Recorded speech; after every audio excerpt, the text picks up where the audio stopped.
There's another great song here on Game Time.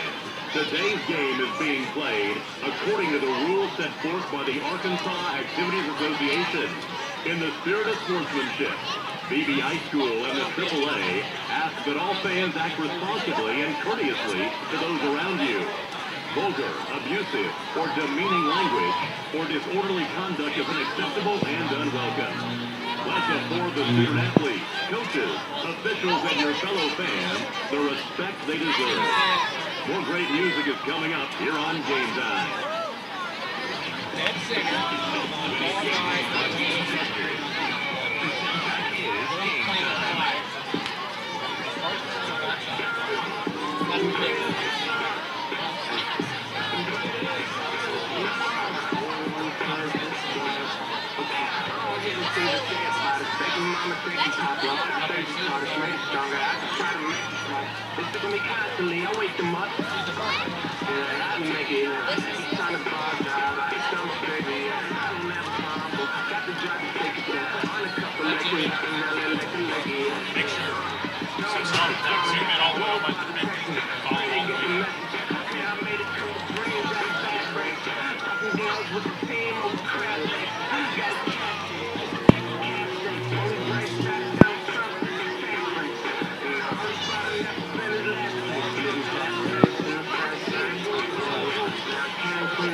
Imagination, we also have a section of seats roped off for the class reunion of the class of 2011 that is roped off on the bleachers. So we ask that you do not sit there as well. The class of 2011 will be making their entrance here soon for their class reunion.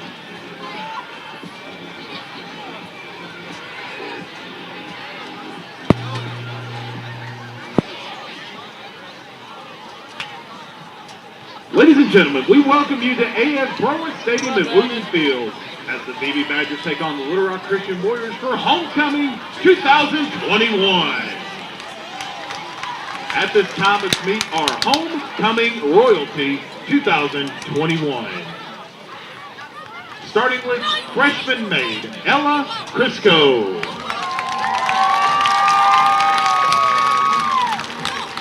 Ella is the daughter of Mark Crisco and the granddaughter of Martha and Anthony Martin, and the late Tara and Wayne Albright. Ella is a member of the Lady Badger volleyball program. She is also a member of the Key Club, Drama Club, and a part of the Honor Student Program at Beebe High School. She is also a recipient of the Math and Science Award and is a part of the Duke University Academic Talent Student Search. Ella's future plans include attending college at Arkansas State University in Jonesboro, with hopes of becoming a neonatal nurse. Escorting Ella tonight is her father, Mark Crisco. Freshman maid, Ella Crisco.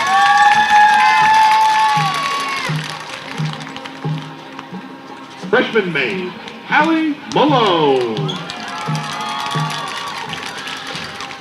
Hallie is the daughter of Audra Higgins and Tim Malone.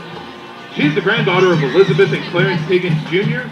and Winnie and the late Jerry Malone.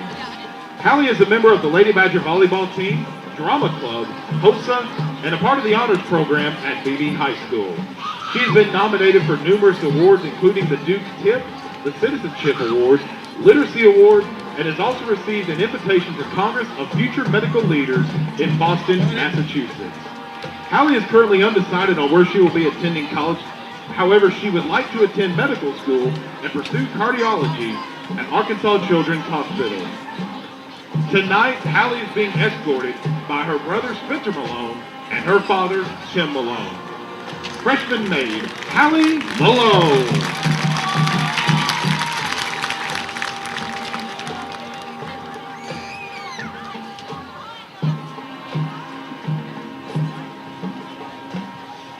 Freshman maid, Callie Catherine Wooten. Callie is the daughter of Kaz and Molly Hudson and Ricky and Brittany Wooten. She is the granddaughter of Paul and Paula McCullough and Dennis and Geneva Nails, and also Richard and Tiana Wooten. Callie is a member of First Baptist Church in Beebe, where she is an active member of the youth group. She is a 3-year member of the volleyball team, 2-year member of the dance team, a 2-year member of choir, and plans to play softball for the Lady Badgers this spring. She is also a member of HOSA and Key Club. After high school, Kylie plans to attend college and pursue a career in the medical field. Tonight, Kylie is being escorted by her father, Ricky Wooten. Freshman maid, Kylie Catherine Wooten.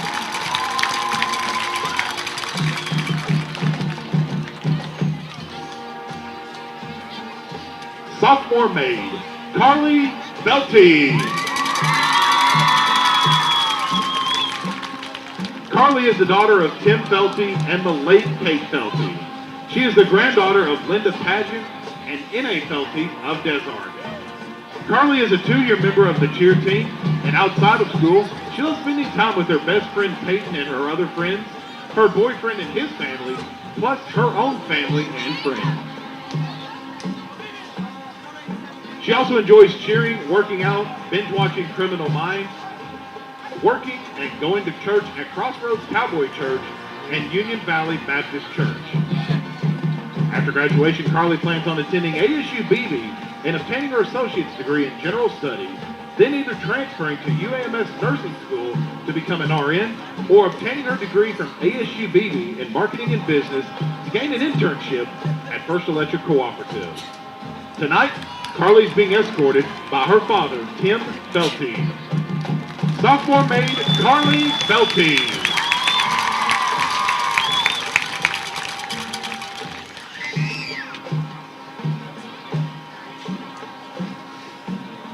Sophomore maid, Jordan Hadley. Jordan is the daughter of Christina Davis and Antoine Hadley, and she is the granddaughter of Dewana Hadley and Diane Davis. Some of Jordan's hobbies include hanging out with her friends, watching TikTok, sleeping, and attempting to cook food correctly. She attends the Union Valley Baptist Church and is a 3-year member of the Beebe High School cheer team. After graduation, Jordan plans to either become a teacher or some type of therapist. Tonight, Jordan is being escorted by her father, Antoine Hadley. Sophomore maid, Jordan Hadley.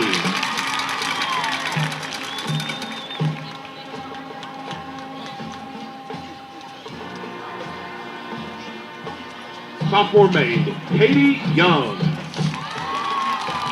Katie is the daughter of Mike and Carol Young. Katie is a member of the Badger tennis team, Spanish club, and the drama club. She is also deeply dedicated to her youth group at the Beebe Church of Christ. She also enjoys reading, writing, painting, and playing with her cat, Luna. After graduation, Katie plans on becoming a pediatric counseling psychologist and seeks to glorify God throughout her life. She also plans to become a foster mother and hopes to carry out her passion of writing into her adult life. Tonight, Katie is being escorted by her father, Mike Young. Sophomore maid, Katie Young.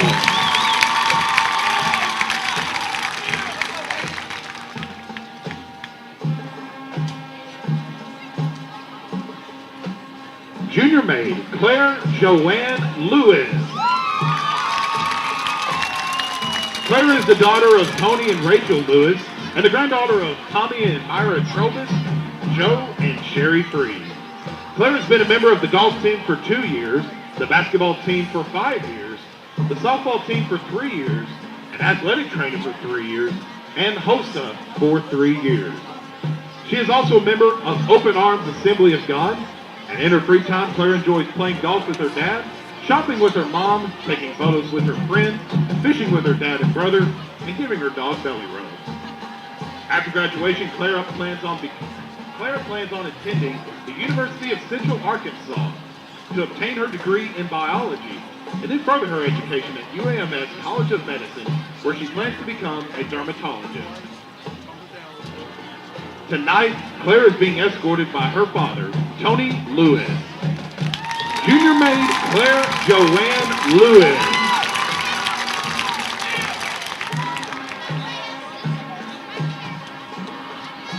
Junior maid Avery Elise Perry. Avery is the daughter of Corey and Terry Perry and the granddaughter of Deborah and Greg Webb and the late Joanne Nicholas. Avery has been a member of the Lady Badger basketball team for 5 years, softball team for 3 years, and HOSA for 2 years. In her free time, she enjoys spending time with her friends and family, especially going to Casa Mojitos after basketball practices. She also enjoys spending every weekend on the softball field and having photo shoots in downtown Beebe with her friends. After graduation, Avery plans on attending Arkansas State University to obtain her degree, qualifying her for medical school to become a pediatrician. Tonight, Avery is being escorted by her father, Terry Lee Perry. Junior maid Avery Elise Perry.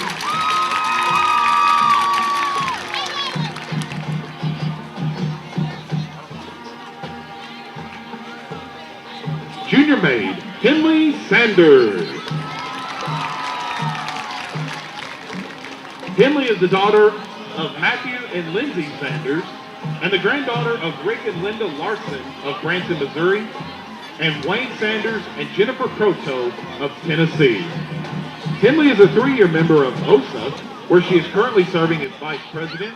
She is also an officer for Drama Club and a member of Spanish Club. Outside of school, Henley plays keyboard for her youth praise band at First Baptist Church in Cabot. She also enjoys playing guitar and traveling with her family and friends in her free time. After graduation, Henley plans to attend college at Ouachita Baptist University and pursue a career in either pharmacy or family medicine. She also plans to continue leading worship and serve on missions in other countries. Tonight, Henley is being escorted by her father, Matthew Sanders. Junior maid Henley Sanders.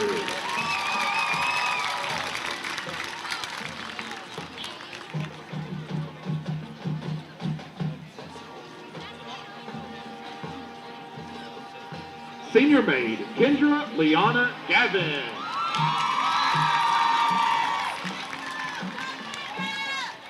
Kendra is the daughter of Lynetta Gavin and the granddaughter of Bonnie Gavin. Kendra is a 3-year member of the Lady Badger soccer team, a member of the tennis team for 3 years, and is involved in her youth group, the 7-Up. In her free time, she likes to go shopping at thrift stores with her friends, reading and creating art. After graduating high school, Kendra plans to attend college at Arkansas State University and start flight school after 2 years, with plans to obtain her pilot's license. And after flight school, she plans to travel the world as a commercial pilot. Tonight, Kendra is being escorted by her mother, Lynetta Gavin. Senior maid Kendra Liana Gavin.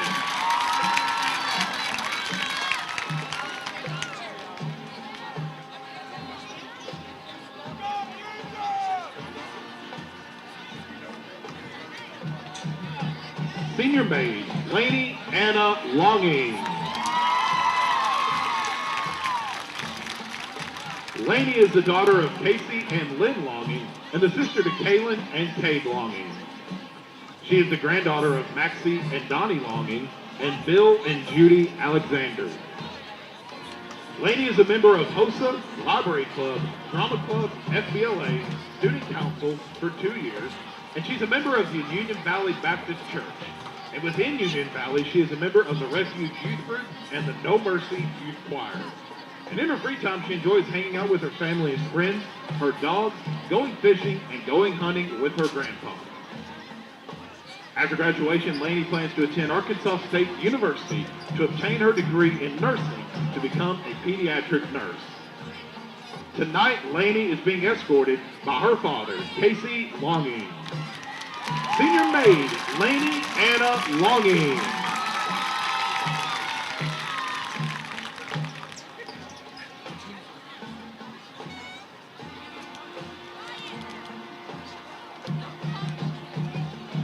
Senior maid, Scout Ryan Rogers. Scout is the daughter of Matthew and Samantha Rogers and the granddaughter of Glenn and Tracy Cox and Patricia Pools. Scout is a member of HOSA and a member of the senior high cheer team for 1 year. She's also been a member of the track team for 6 years. Scout is an active member of Amplified Student Ministries at her church, Whitney Lane. And in her free time, she enjoys fishing and spending time with her family and friends. After graduation, Scout plans to attend college and become a nurse or a physician's assistant in order to take care of children one day. She also plans on getting married and starting a family also. Tonight, Scout is being escorted by her father, Matthew Rogers. Senior maid, Scout Ryan Rogers.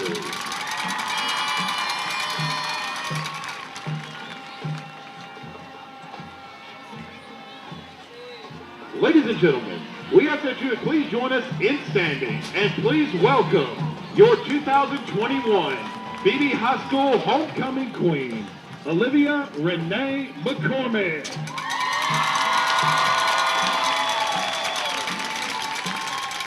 Olivia is the daughter of Ashley and Jacob McCormick and Stephanie Bromley. Olivia has been involved in multiple activities throughout her high school career. She's been a member of the dance team for 5 years, theater for 4 years, and choir for 7 years. She's been involved in all-region and all-state choir, plus multiple theater productions on stage and behind the scenes. She's also been inducted into the National Thespian Society. Olivia is on the worship team at New Life Church and loves to go to her weekly girls' Bible study, consistently growing closer to God and helping other girls with their walk with Christ. In her free time, Olivia loves making funny TikToks, hanging out with her friends, family, and boyfriend, and studying her Bible. After graduation, Olivia plans to major in entrepreneurship and minor in worship studies at Ouachita Baptist University, with hopes of owning her own business and becoming a worship pastor. Tonight, Olivia is being escorted by her father, Jacob McCormick. Carrying the game ball is Weston Rainey, the son of Kendra and Brad Rainey. And carrying the homecoming crown is Olivia Mills, the daughter of Emily and Sean Mills. And now, to crown Olivia as 2021 Beebe High School Homecoming Queen is the 2020 Homecoming Queen of Beebe High School, Miss Madison Walker.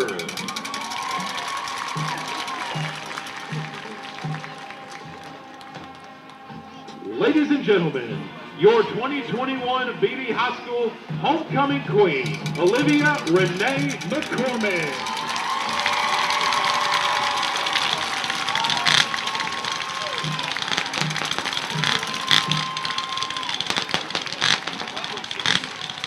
Ladies and gentlemen, let's give a big round of applause to your 2021 Beebe High School Homecoming Royalty.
All right, good evening, everybody. Welcome to the campus of Beebe High School.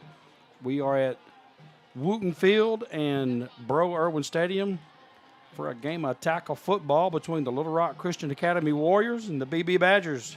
Homecoming is tonight, and the pregame festivities have just finished up. Now the teams are kind of starting ready to come out. We're getting ready to play a little football. You're listening to Patrick Sinclair. My sidekick, Matt Jenkins, may come on later, but he kind of runs all the technical department for Beebe High School, so he's over there working away, making sure nothing goes wrong for everybody up here at the stadium. Got a 5A Central Conference matchup here. Beebe coming off, man, just a really tough loss last week at Maumelle. By far and above Beebe's best effort. I mean, they played so good on both sides of the ball. Special teams were good. Man, Maumelle just had a little edge there with some of the depth. They had they just had a really good quarterback that did well, but we had a big effort. Big story from last week was quarterback Zach Grant went down with a rib injury.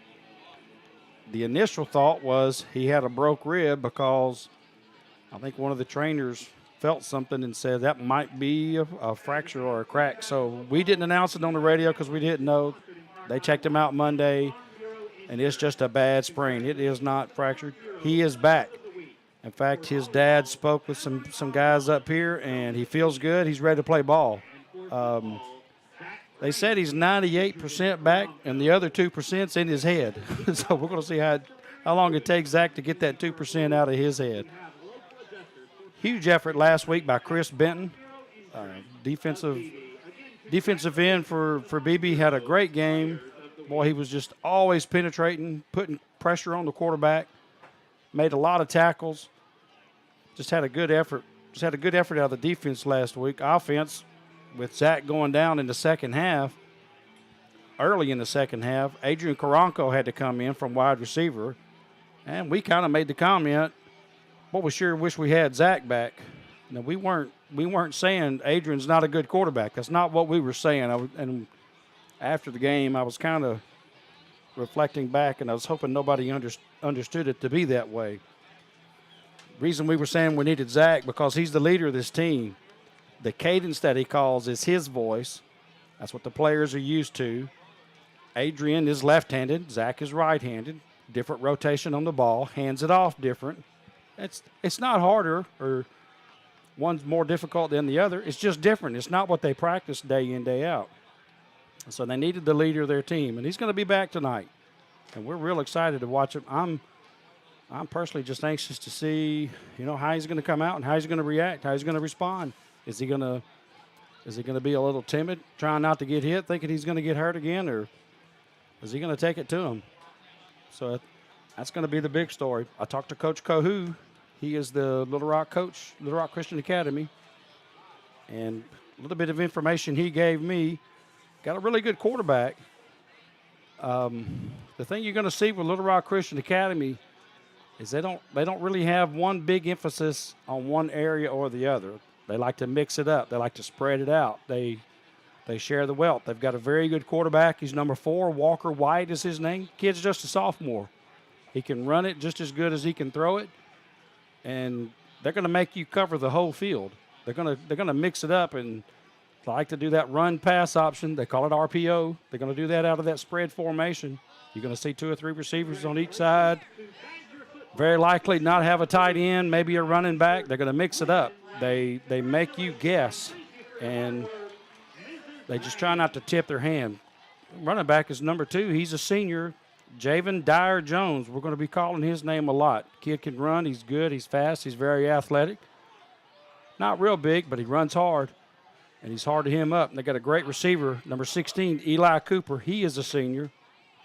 They run it, they throw it, and offensively, they look pretty good on the offensive side of the ball. And, again, I think you're going to hear me say Chris Benton's name a lot tonight because he's going to be all over the field. Logan Osmond is going to have a good game. Brooks Nail is going to have a real good game because he's going to be over here on this left corner. I'm sure he's going to be lined up against Eli Cooper a lot. And I have a feeling he and Eli are going to get to know each other real well during this game. Offensively, we talked a little bit about Zach. Adrian Karanko is going to be out there, and then they're going to have the two very athletic receivers that Beebe has. Logan Stevens, Caleb Perkins, they're everywhere. They line up left. They can line up right. They can line up in the backfield. They may run it. Peanut Smith is going to be in the backfield. And I was talking to Coach Kohu, their defense, they switch a lot on defense just like they do offense. And I'm not sure Zach has seen much of that this year. They're going to switch between the 3-4 formation and the 4-3. Now, to a person who doesn't know football, that doesn't sound like much. But trust me, that's a huge difference. If there's 3 down linemen and 4 linebackers, it makes you change your plays up a little bit. Vice versa. If they got 4 down linemen, 3 backers, they're not going to have the outside help that they need. So I would look for Beebe to throw into the flat or throw that little wheel route that they do with that back coming out of the backfield. So Coach Gunner's got to see that. He's got to know when they switch. Zach's got to see it, and you'll hear the term read.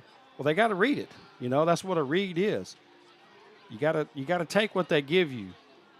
So I'm sure they've been practicing that all week. And again, the big story is just going to be how well Zach responds. All right, so just had the coin toss here. Beebe is back up there in the helmet that they run out of, and here they come. Here come the Badgers. And I'm telling you, for homecoming, those seniors running out on that field, that's about as good as it gets. All their moms and dads are here. The homecoming court is down there. There's a VIP section down there where all the parents are sitting in. They have a specially roped off area here for the 2011 class of BB. And, man, this is just an exciting time. There's about 200 students on the field running out with them. They all have construction uniforms on. And I guess there's a theme for that, and I don't know what that is. Why do they all have construction uniforms on? Time to get to work. We're going to do some research on that. We're going to get back with you on that. Well, they have the big safety vest. They got hard hats. I'll leave it to those students here. Little Rock Christian has come out. Little Rock Christian is in mostly white. They have their Navy helmets on, traditional away games attire for them. BB has their burgundy jerseys, which has the easier numbers for us to read. Thank you, Coach Gunner. White pants, maroon helmet. And BB is lined up to receive this kick.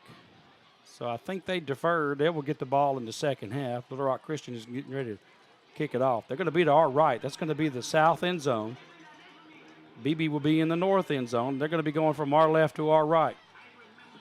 Folks, this is as good as it gets. Homecoming Friday night. Boy, the stands are packed. And the visitor side about half packed. So Little Rock Christian Academy has traveled well. It's almost standing room only here. Here down by the concession stand, there's probably 300 or 400 people just sitting around looking at the homecoming court. So this is a big night. All right, so we got the kicker out here. That's going to be number 15, Wyatt Thomas. Here he comes. Here's the kick. It's going to be a deep kick. It's going to be taken, well, it's going to go all the way to the end zone. That's going to be an automatic touchback. Caleb Perkins is just going to let it hit the ground. So the Badgers get it, 1st and 10. It's going to be from their own 25-yard line. Well, excuse me, it's going to be the 20-yard line. And for some odd reason, the referee is putting the ball on the hash. I don't know if I've ever seen that. It's supposed to put the ball in the middle of the field. But, hey, he knows something I don't know. Bet he doesn't. Anyway, here comes Coach Gunner's got his team. Zach Grant coming out. He's going to be the starting quarterback. They're going to line up in that spread offense. 2 receivers left, 2 receivers right. They do have a tight end and a little wing back there who is going to be Sanchez.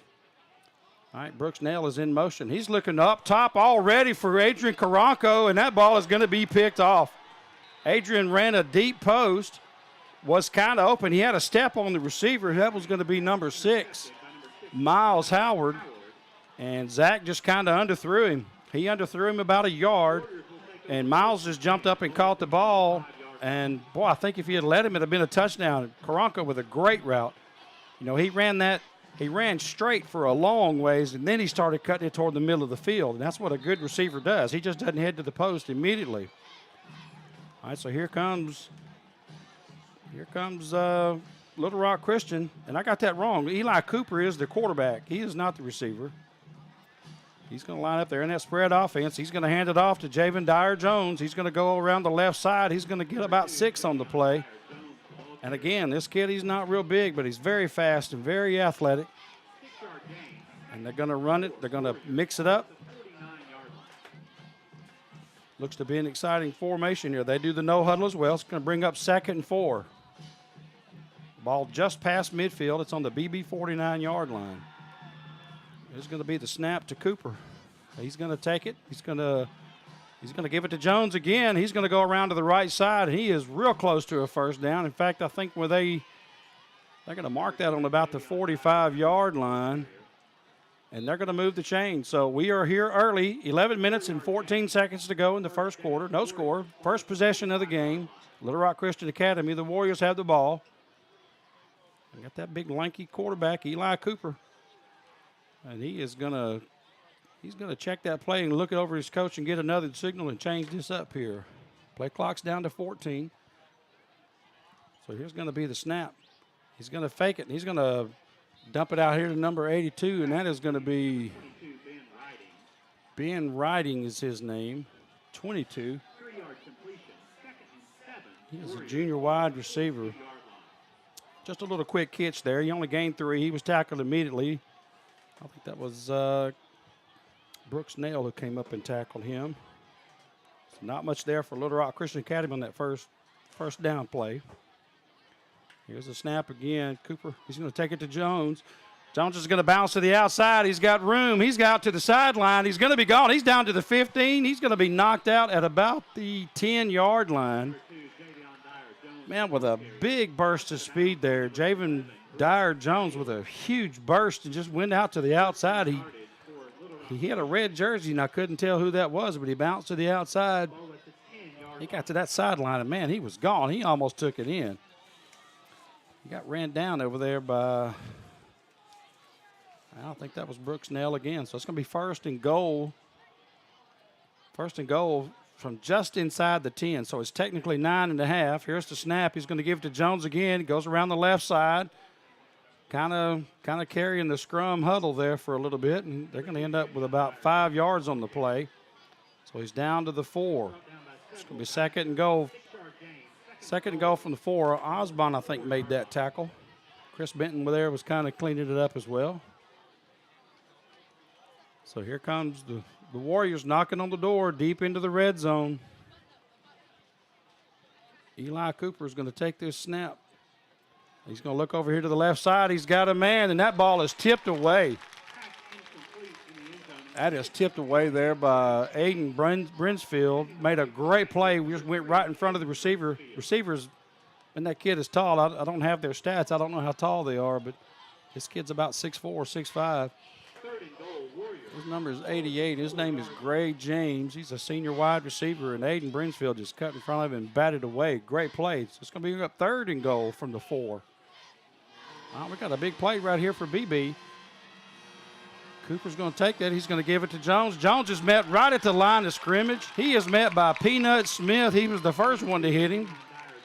Chris Benton came in. Osmond come in. Yeah, but 2 or 3 other red jerseys came in. So they're gonna mark him. He lost about a half a yard. So that's going to bring up 4th and goal from the 5. They're going to line up for, well, the kicker is the quarterback. Eli Cooper is going to line up to kick as well. So here's going to be an attempt for a 21-yard field goal, and it is good. Yeah, and that's Wyatt Thomas. That was not the quarterback. That was that Wyatt Thomas that we talked about earlier. All right, so Christian scores on their first possession, but there was a good defensive hold there by Beebe. So 8:57 to go in the first quarter. Little Rock Christian is taking a 3-0 lead, and we're going to take a little quick break here. Bull Creek Outdoors is your hometown dealer for all of your outdoor equipment needs. We offer rentals for those DIY weekend projects or weekly or monthly contractor terms for those that are in business. Bull Creek Outdoors also is one of the largest dealers in the United States for Spartan and Intimidator products. They offer American-made Spartan zero-turn mowers and Intimidator side-by-sides built locally here in Arkansas with great financing plans available. Bull Creek Outdoors is here to serve the local community and support American-made products. Before you buy, give Bull Creek Outdoors a try, located right off exit 29 in Beebe. All right, so we're lined up here for the kick. Wyatt Thomas is going to kick again for Little Rock Christian. He's at his 40. He's going to kick it deep again. Boy, and Beebe's just going to let it go. That ball landed 8 yards into the end zone. Man, this kicker, Wyatt Thomas for Little Rock Christian, has got a cannon for a leg. He is a senior. So Beebe's going to get the ball again on the 20-yard line. First and 10 for Beebe. Let's see what they can do here. Got to avoid that turnover, bug. That last interception cost them 3, but at the same time, it was a good defensive hold for Beebe once it got down inside the 10-yard line. Zach Grant's going to be your quarterback. Perkins is in the backfield. He's going to be in motion. Zach's going to keep it up the middle. He's got a room to the left, around to the boy. He's just keep going. He's going to be out near the 30. He's going to be real close to a first down. In fact, they're going to mark that about a foot over the 30-yard line, so that's going to be a first down, and that's going to move the chain. So that quarterback keeper that has been very successful for Zach, if he's favoring his ribs, he sure isn't showing it right there. Great run by Zach.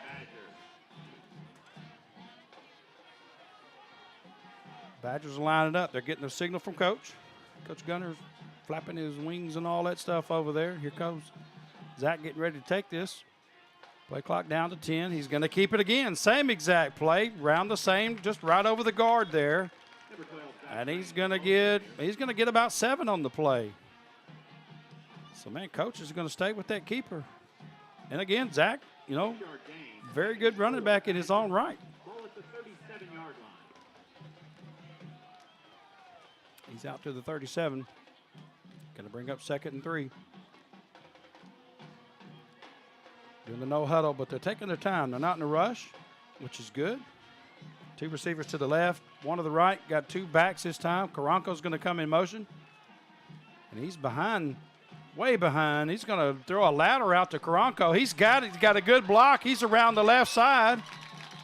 And he's going to get out to the 45-yard line. He's going to get about 8 on that play, and that's going to bring up a first down for Beebe. That's a dangerous play because if Adrian can't make that catch, or if it hits the ground, that's a fumble. That's not a forward pass, so that's always a dangerous play. But at the same time, you got to get the ball to him fast. You can't wait until he gets in front of him, because by then the defenders has a chance to get over there and get in front of it. But that's always a risky play. Just that little screen over to the left, bubble screen they call it. Sometimes they call it a tunnel screen. That was a good run there by Karanko after he caught it. 7:33 to go in the first quarter. Scores 3-0. 1st and 10, BB. Zach is in the backfield. He's going to take it. He's going to hand it off to Peanut, and Peanut is going to be hit and dropped immediately, and he's going to lose 5 on the play. Peanut was trying to get around. Peanut's going to come off the field. Peanut is not doing well. He is limping off the field.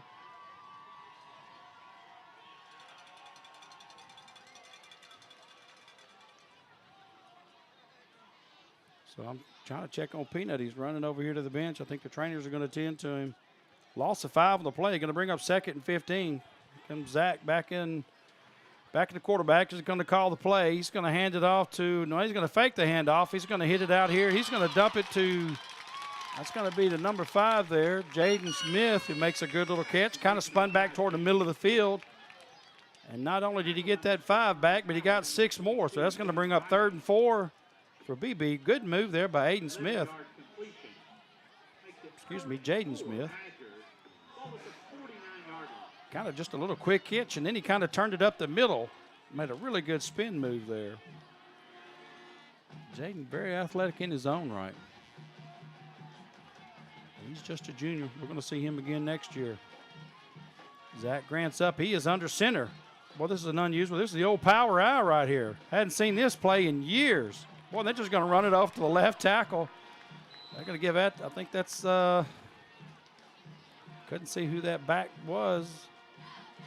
That's going to be, I'm sorry, folks, but those numbers are just hard to read. That's Travis Free. And that gets him, he got 4 on that, and he's over into Christian territory to the 45-yard line. That's going to be a first down. Travis Free with a good hard run. We haven't called his name much. I don't recognize that number. Oh, boy, the kid did good. He did real, real good. I was just going to bring up 1st and 10. Ball's on the Little Rock Christian 45. Beebe marching, 5:36 to go in the first quarter. And now we got Karanko back quarterbacking. Karanko's going to take it. He's going to keep it around the right side. He's got some speed. He's got some moves there. But he's going to get tackled by his ankles. But he got 4 on the tackle. Well, they're going to give him 3. And that Miles Howard, who caught that interception, came up and made the tackle. So he's mixing Karanko and Zach in at quarterback several times here tonight. That's unusual. He hadn't mixed them in that much this year so far. Back to Zach Grant. He's going to be in the shotgun. 3 receivers left, 2 to the right. No back, no tight end. Perkins is in motion. He's going to fake the handoff to Perkins. Now he's looking over across the middle. He's going to try to go here to the right side. Oh, and there's a late hit. Yeah, boy, what a late hit. And Jaden Smith got clocked way after the ball hit the ground, and there's no flag on that play. Oh, that was just a cheap hit. I don't think Coach saw that. Man, the ball was already on the ground, and free safety came over and just clocked him. And I'm surprised we didn't get a flag on that. Incomplete pass, going to bring up 3rd and 7. Beebe's getting the play. Again, they do the no huddle, but they don't do it real, real fast. They take the time. And the homecoming queen is leading the cheer team. Is she a cheerleader? She's leading them in her dress. All right, here's the snap. He's going to keep it around to the left side. He's going to get about 10 on the play. It's going to be enough for a first down. That's Zach Grant with that good hard running. Well, right now it is the Zach Grant show. Just keeps it. He just kind of makes a shuffle there, and he doesn't immediately hit the hole. He just kind of finds one and lets it develop. He lets that play develop, and that's the sign of a good player. He's not impatient. You know, most hard-running running backs, they just blast up in there and just try to create a hole. Zach doesn't do that. He lets it open up, and then he gets in there. So good first down. Ball's on the 32-yard line. 1st and 10 for BB. We got Karanko back in the backfield. No, we got, that's, well, we got a flag on the play. There's a flag on the field. Folks, I'm sorry, but I can't read that number on who that is. Number 20, Braden Sanders. Yeah, that's 20. Braden Sanders was the quarterback. He took that snap. Boy, you talking about mixing it up, making somebody guess. That looks like it's going to come back. That's holding against BB. That's going to be a spot foul. Real close to a first down. So I think they're going to give him the first down, but they're going to come back 10 yards. 10-yard penalty from the spot of the foul. Yeah, but that's going to give him a first down. So it's going to be 1st and 20 for BB. The flag happened real close to where the first down marker was. So it was a simultaneous penalty and first down at the same time. So 1st and 20. Zach Grant back. He's going to take the snap. He's going to be looking across the field. He's going to try to find an out route. And that is picked again by Howard. Ball was over the head of the receiver, and the receiver was going to be number 5 there, Jaden Smith. Jaden Smith also comes up behind Miles Howard and makes the tackle. So Jaden had a defender in front of him, and Zach threw it up high for him to go get, and he just overthrew him, and Miles Howard was there. So 2 turnovers now, 2 interceptions, both to number 6, Miles Howard. And Little Rock Christian has the football on their own 30-yard line. BB moving the ball super good right there, but Zach's got to get that ball under control. 1st and 10. Got Eli Cooper in the backfield. He's going to take this snap. He's going to give it to Jones. Jones is going to hit up the middle. And he's turning his legs and doing hard, and, man, he's going to end up getting about 8 on that, just right off the right guard there. And that running back, Javen Dyer Jones, he's a lot like Peanut. He's not real big, but, boy, he runs hard. Very fast, very quick feet. Chris Benton came up, made a good tackle. Going to bring up 2nd and 2. grab a chair here, folks. I've been standing up all night. So here comes Eli Cooper. He's going to hit a little out route here. He's got Jones. Jones is out of the backfield. He's only going to get 3 on the play, but that is enough for a first down. And he's going to be out to the 43-yard line. Yeah, Perkins came up and made a good tackle. Brinsfield was over here. That linebacker, 36, we haven't called him much. Colin Brinsfield. Here's the snap. Going to give it to Jones. He's going to try to get to the outside. He does. Cuts it back up a little bit. He's going to get about 9 on the play.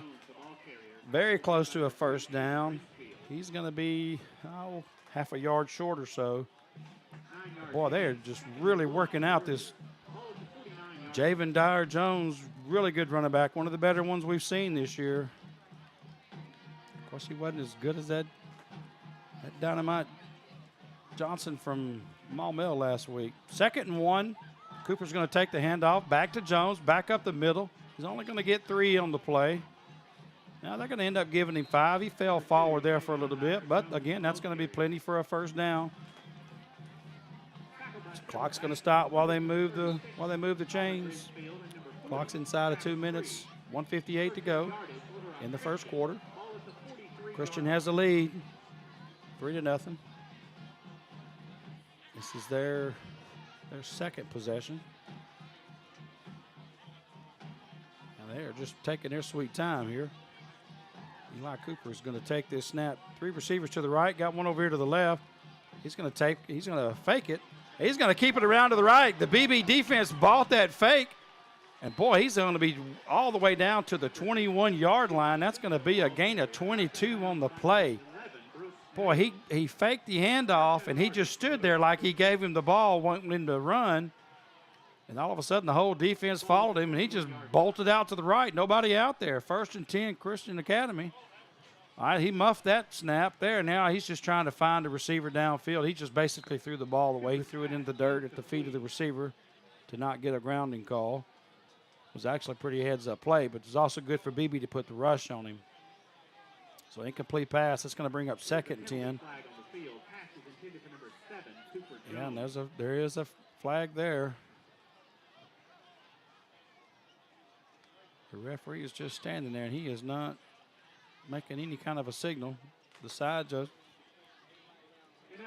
an eligible receiver downfield for Little Rock Christian Academy. That's going to back them up a little bit. 5 yards. So they'll redo first down. So it's going to bring up 1st and about 15. That's a Cooper. Cooper's going to take this snap here. 3 receivers to the left, 1 to the right. He's going to give that to Jones. Jones got room to the outside. He gets to the outside. He breaks a break. Boy, he breaks the defender, and he is into the end zone for a touchdown. That is a good run. And that's actually not Jones. That's going to be Brian Gittins. That's going to be, he looks just like Jones, but he's got a different number. They look identical. Short, stocky, and very fast, very athletic. He went out to the outside. Defensive end was blocked by the tight end, and, boy, he just took it out and ran it up the field for a touchdown, 22-yard touchdown. Here's the extra point by kicker, and it is up and it is good. So that's going to give Little Rock Christian a 10-0 lead. And man, what a good play there for Little Rock Christian. That Wyatt Thomas with a good kick. All right, we're going to take another quick break here. A Perfect Bloom in Beebe is your hometown destination for all of your floral needs, gift shopping, clothing, and wedding preparation. You can check out their incredible gourmet food selection, everything from dips, meal mixes, and party accessories. A Perfect Bloom also has all of the trendy fashions like Gypsy Jazz, Con, Anna Grace, and so much more. Plus, their gift shop has everything from candles to gift baskets, jewelry, and so much more. Stop by A Perfect Bloom at 407 West DeWitt Henry Drive in Beebe, or give them a call at 501-882-2144.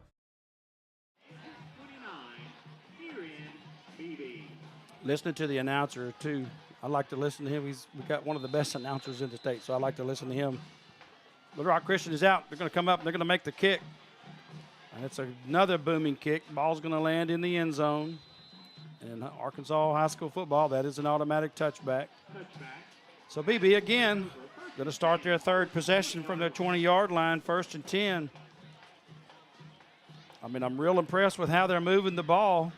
I mean, that first interception was just a great play by the defender, but that second one, Zach just kind of overthrew him. Zach's got to get that ball. He's got to get it into that receiver. It's key that, you know, that accuracy. Accuracy is more important than speed.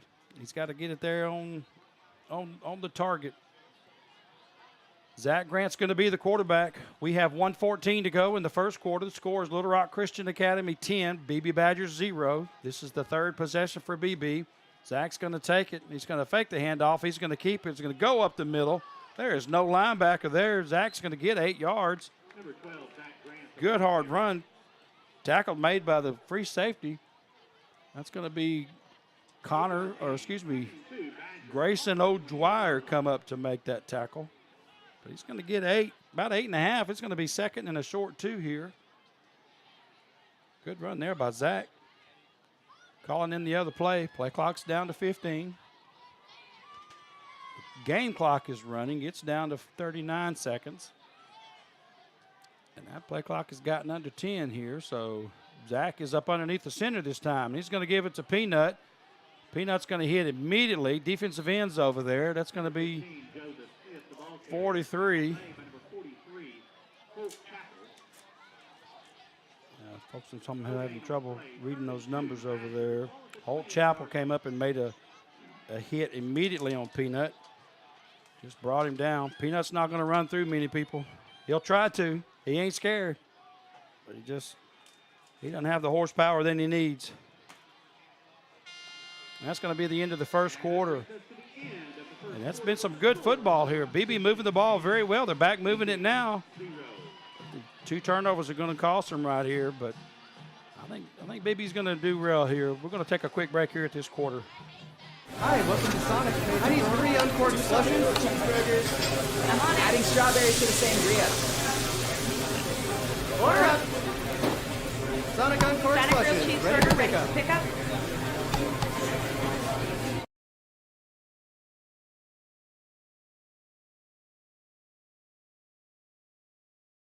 Do you have the right financial advisor to help reach your goals? Ameriprise Advisors can create a personalized goal-based plan to help you prepare for whatever life brings so you can feel more confident about your financial future. Call Ameriprise Financial Advisor Bill Hanley or Jeremiah Casiaro with Foresight Financial Advisors, a financial advisory practice of Ameriprise Financial Services, LLC, at 501-882-6530. That's 501-882-6530. Offices are located at 110 North Main Street in Beebe. All right, so we're back here. Beebe's got it. It's going to be 3rd, 2 yards for a first down. First play of the second quarter. Zach Grant's going to take it. He's going to keep it over to the left. Plenty enough for a first down. He got a gain of about, he's going to get 5 on that. He's out to the 34-yard line. And, boy, Zach Grant is just really putting a gutsy performance.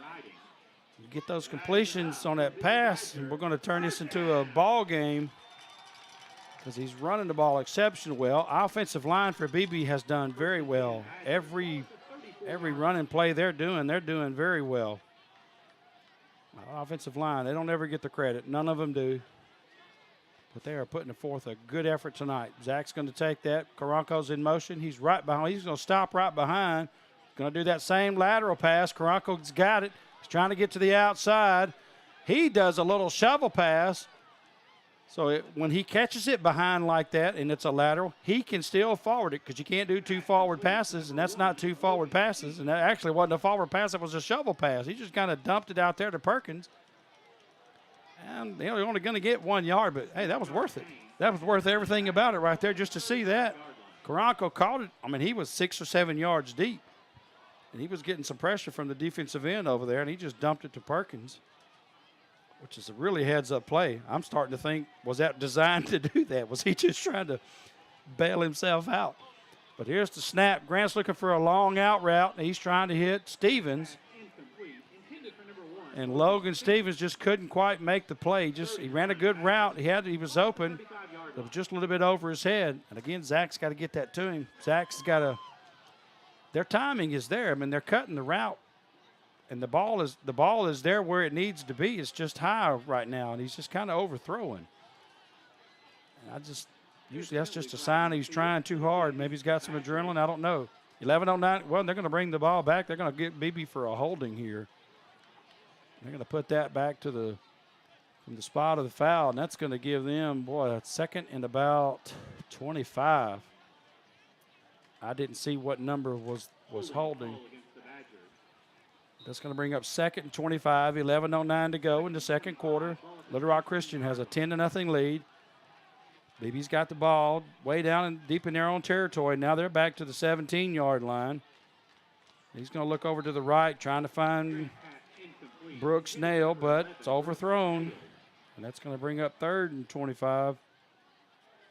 3rd and 25, Badgers. Huge play here for Beebe. They're going to have to come up with a big play here.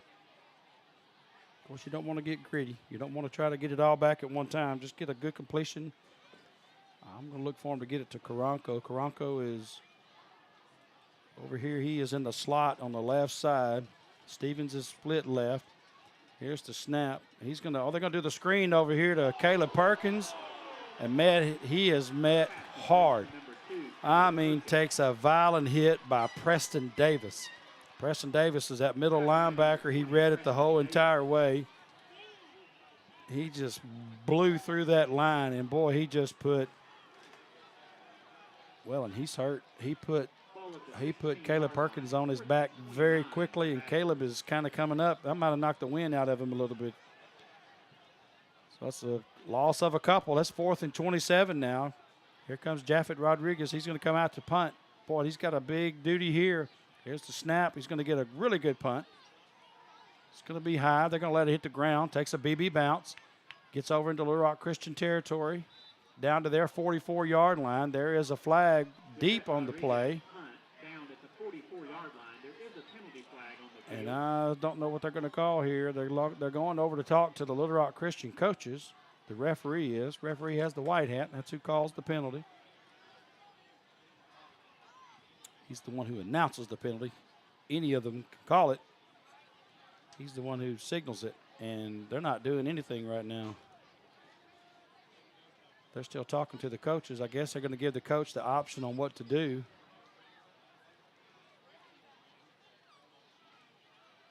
Seemed like they would call the penalty, then let the coach decide. They're going to get holding against Beebe. And they're going to decline the penalty. They're going to take the ball on their own 44-yard line. So, man, that took a long time for nothing. Ball at the 44-yard line. All right, so Little Rock Christian is going to take over. They're on their own 44-yard line. 10-14 to go in the second quarter. They have a 10-0 lead right now. They're going to come out with 2 receivers left. They got a tight end on each side and a running back. Odd formation here. Normally means they're going to run the ball. It's exactly what they do. They're going to give it to Jones. Dyer Jones is going to be met very quickly. And he is going to be met there by a name we haven't said a whole lot. That is Evan Williams. Evan come up with the linebacker spot, nose guard. Made a big hit on Jones and put him down quick. They're going to lose 2 on that. Going to bring up 2nd and 12. Good stand there by the defensive line for BB. That's what we got to have right here, folks. We got to start putting some red helmets on some people. That's how you stop a good offense. Make them pay for it. You hit them. Like my daddy said, you hit them in the mouth. Not literally, but. So they're going to give it to Jones again. He's trying to get to the outside. Nothing doing. There's a flag on the play, way out in front of the play. Looked like toward that lead blocker there. Travis Free come up and made a super good play. They lost 2 yards on that one there. But we got to see what this penalty is. Could be a face mask on this one here. Because it was on the side judge. He was in front of the play. All right, so here's going to be the call. Well, that referee just takes his time. Personal foul. That is a face mask against, that's going to be on Travis Free. It's hard to see that from up here, and, I don't have a monitor. I can't see. They're going to mark off 15. That's going to be an automatic first down. Man, BB had him 3rd and, 15. Back on the 39-yard line. and that's going to give them 1st and 10 from the Beebe 45. So a huge penalty. And we got another flag here. Looks like that nose guard. That's going to be all sides for Beebe, and that's going to be Evan Williams. Evan just got a little jumpy there. It's going to be down to the 40-yard line. 1st and 10, 9:16 to go in the second quarter. Going to hand it off to Jones. Tries to go around to the left side. He's hit early and often. Boy, a lot of red jerseys are hitting him. They're going to end up getting him a couple yards, but he's going to get knocked out of bounds. And that's going to bring up 2nd and 3. Boy, that's some hard hitting by defense. That BB defense, and I mean, there were 5 jerseys that hit him. I don't know who the first one was. I normally like to try to call the first one that got there, but you just can't give that credit to any of them because there were so many of them. Well, that defense is wanting it, folks. That's just awesome to see. 8:45 to go in the second quarter. We got 2nd and 3. Little Rock Christian, they're on the BB 33-yard line. They're going to give it to Jones again. He does have a hole this time. He is out to the left side. He's going to get about 10. He's going to get down to the 23-yard line, and that was one of his better runs. But I've noticed something with this Jones kid. I mean, if there's a little bit of a hole there, he does okay. But, boy, if there's not much there, they're putting him down pretty quick. But that was a good play there. It's going to give him a 1st down. 8:32 to go before the halftime. And considering the turnovers, I mean, it's only 10-0. I mean, Beebe has moved the ball very good, which keeps your defense off the field. So here's going to be the 1st down play. Cooper's going to bring it over to the right. He's looking for a receiver to the right, and that's going to be that big old lanky receiver. That's going to be that number 88. Gray James is his name. Big, tall kid. Kid looks like a college prospect. That's going to give him a 1st down. They're down to the 18-yard line, so that's going to bring up 1st and 10. And he's going to snap. He bobbles the snap, and he's going to get hit. He's going to lose yards on the play. A host of Badgers have come in. Yeah, Jason Smith seemed to be the first one there. You know, the announcer's got binoculars. He can see very, very good over there. Plus, he has a spotter. So he lost a yard on the play. It's going to bring up 2nd and 11. Got the play from the coach. Eli Cooper's going to take this snap. He's going to give it to Jones. Jones is going to go up the middle. Good hard run. He's going to get about 6 on the play. And they're going to get him. That's going to bring up 3rd and. It's going to bring up about 3rd and 5 here. He only got 6 on that play. So huge play here for BB. Ball is going to be on the 14-yard line. Eli Cooper is going to take this snap here. He's going to give it to Jones again. And he's just going to get up there, and he's going to get 1 yard there. Boy, just half the BB defense just jumped on him. I think Chris Benton was right there in front of him. That defensive lineman, Evan was there for him as well. So that's going to bring up 4th down. They're going to try to kick this again. They're going to bring in that old left-footed kicker. And that's going to be Wyatt Thomas. Wyatt Thomas is going to come in and try to get another field goal for him. There's the snap. The kick is up, and it is good. So that's going to give Little Rock Christian a 13-0 lead. But, again, a good defensive stand there by BB. So 6:50 to go in the second quarter. Little Rock Christian, 13. BB Badgers, nothing. BB's going to come up. Plenty of time to try to get a score in, and we're going to take us a break here.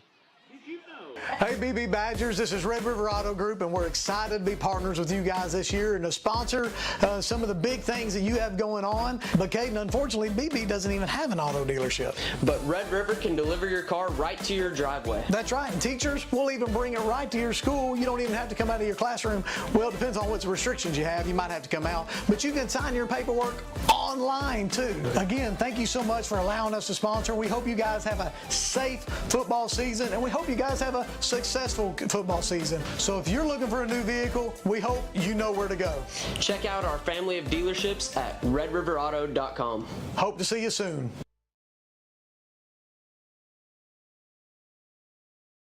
All right, here's the kick. Wyatt Thomas is up, going to kick it. Boy, and a big high kick, but it's not going to go in the end zone. Perkins is going to field it. He's going to bobble it. He's going to muff it. He's going to try to get free. Brooks Nail. He was on about the 10-yard line. He's going to get backed up to the 5. But here at the end of the play, here comes a flag. Way late, almost when the play was dead. In fact, I think the whistle was blowing. And I don't know what they're going to call on this. Brooks was going to try to make a play, but he just bobbled it. Ball hit the ground. He had to pick it up and try to make something. They're going to get him on a block in the back. Block in the back called against the Badgers. Half the distance. Well, I don't know how in the world they call that when, man, there's 4 guys got a hold to the runner, and you're going to get them for blocking the back on the 7-yard line. So they're going to mark that half the distance to the goal line. It's going to move it back to the 3. That's just an odd call. Beebe's going to take over, 1st and 10 from their own 3. 6:41 to go in the second quarter. They're down 13-0. Oh, man, dug themselves a little bit of a hole here. But they've been moving the ball. Offense has been moving the ball very good. Zach Grant's going to take the snap. He's going to hand it off. It's Perkins, I think. No, that's Brinsfield. He's going to go out. He's going to get out to about the 5-yard line. They're going to give him a couple. You don't want to get too fancy here. Don't get too cute. Don't want to try to get a turnover here. They're going to get the play here from Coach.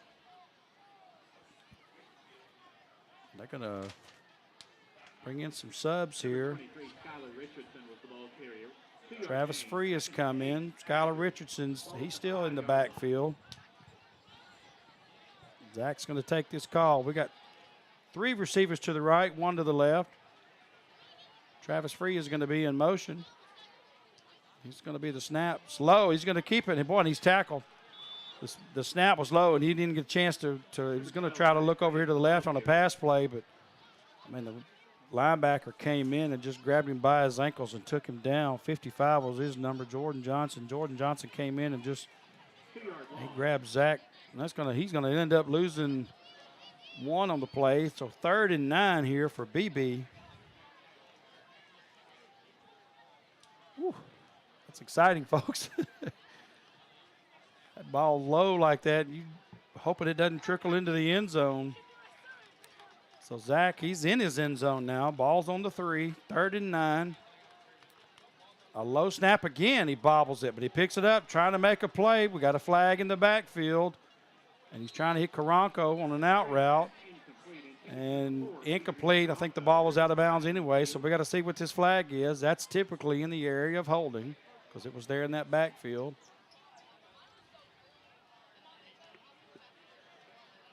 That's exactly what they're going to call. I would think this would be declined here by Little Rock Christian Academy. Well, right now it's just a penalty game. Penalties are hurting BB. First it was the turnovers, now the penalties, and quite frankly, you can't have either one of them. 7 remaining in the second quarter. Little Rock Christian 15, BB 0. I know. Wait a minute. Now, no, he just reversed the call.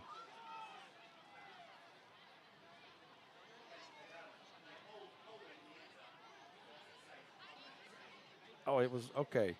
All right, I'm being corrected. It was a holding in the end zone, so that's going to be a safety. I couldn't figure out what was going on. So it's going to bring the score to 15-0 Little Rock Christian. Because I saw him bringing the ball out. I didn't know that it was holding in the end zone. So right now it's throwing the flags against Beebe. So Beebe's going to have a free kick. And that's going to bring in Jaffet. Jaffet has a tee. He can either punt it or he can kick it on a tee. It's his choice. And he has chosen a tee. And it's going to be on the 20-yard line. Bad news of that is Little Rock Christian is going to get the ball back and probably in pretty decent field position. Because for the most part, Jaffet has not been kicking them real deep. But he kicks them real high, so there's not much of a return on his kicks. So here we go. 5:07 to go in the second quarter. Beebe's going to have to kick it. And here comes the kick, and it's a typical real high kick that he does. And it's going to be fair caught there, which is the play to do. I mean, you typically not one of your return players do that, and that's going to be 22, Ben Ridings. We've called his name before tonight. So Little Rock Christian is going to get the get the ball on the 45-yard line, so not too bad. Good kick by Jaffet. He does very well with those kickoffs. Rarely are there any returns. I think Maumelle tried to get a return or two on him, but just couldn't do it because he kicks it so high. So going to be 1st and 10. Eli Cooper's going to take this. He's going to give it to Jones. Jones is going to go to the left side. He's met quick. I think Brooks Snell hit him first. Chris Benton came in.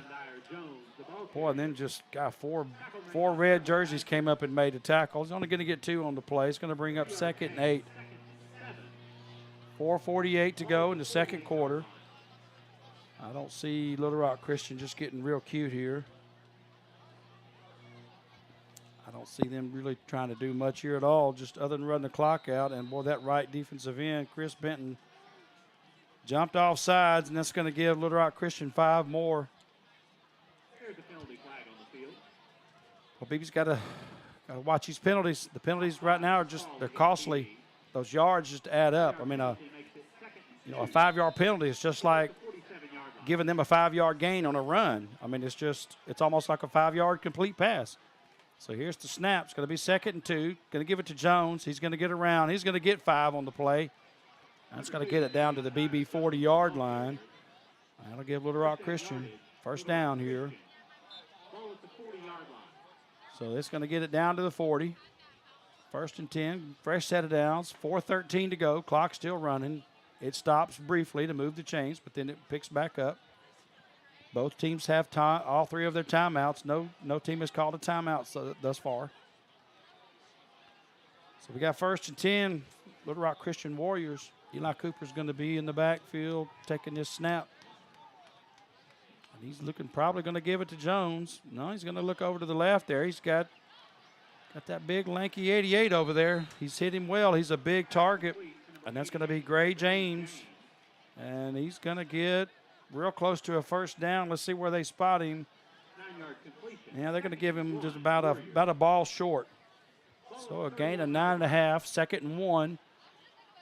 Cooper's going to take this snap. He's going to hit James again. Same exact play. Gain of 4, and it's going to give him a 1st down. I mean, this kid's 6'5", 6'6". He's an easy target. And, when the defender is 5'11", it's just a mismatch. And when you go single coverage, that's hard. That's asking a young man to do a lot right there. Cornerback is the hardest position on the field. So that's going to give him a 1st down. They're going to give it to Jones this time. He's up the middle. He's met by a host of Badgers. Number 2, Javion Dyer Jones, the ball carrier. I think the first one to hit him Report to Coach Ryan Marshall and Chris Benton. for the halftime. Chris Benton's going to make that play there. Only gained 1, so 2nd and 9. 2:50 to go before the half. Ball's on the 25-yard line. Eli Cooper's going to get it. He's going to take the snap. Going to fake it to Jones. He's got a different receiver over there. Hit the slot receiver. That's going to be number 10, Andrew Wadsworth. Wadsworth takes it, kind of makes a little spin move, tries to make the receiver miss, and he's going to get 7 on the play, so it's going to bring up 3rd and 3. 3rd down, Warriors. All right, so Beebe's got him here in the red zone again with a 3rd down. It's a chance for Beebe to get a stop here. Clock is running down to 2:12. Cooper's just taking his time. Coach has got to be thinking about some timeouts about now. After this play, I suspect he will. He's going to give it to Jones. Jones, he's going to get the 1st down. He just got a couple on the play, and that's really all he needed. So that's going to give them a fresh set of downs. He's down to the 15-yard line, so that's a gain of 4. Clock's inside of 2 minutes. So at this point, maybe Coach doesn't want to stop that clock because I'm not sure we're going to be able to get the ball back. Cooper's going to take the snap.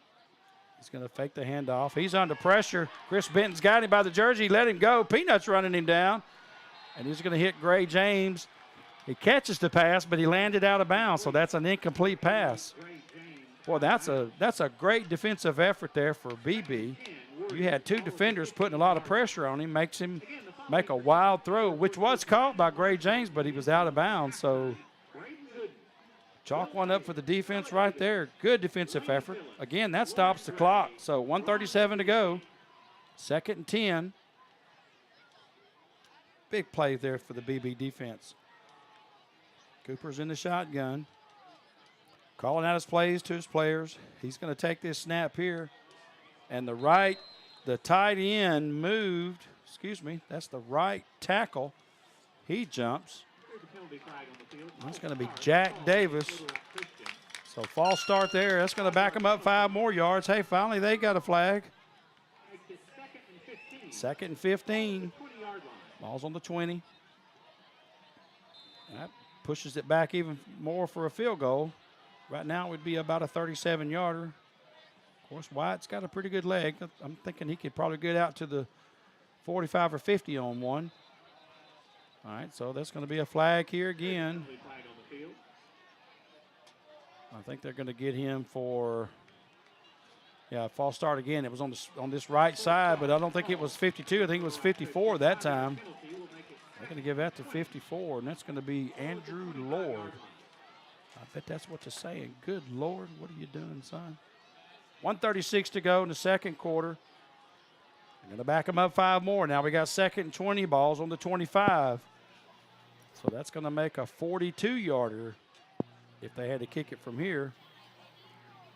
So let's see what Little Rock Christian's got called here. I don't know if they're going to get cute here with a good pass here.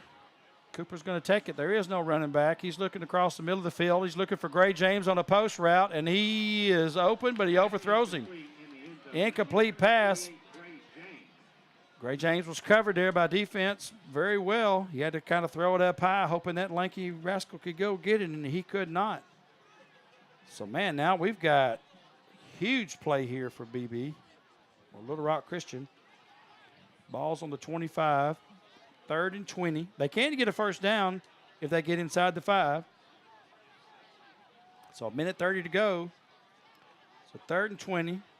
No back. 4 receivers right, 1 to the left. They're running all kind of crisscross zag routes, and, boy, he's got a receiver open for a down in this corner, and that is complete for a touchdown. He is hit number 17, Tate Collins.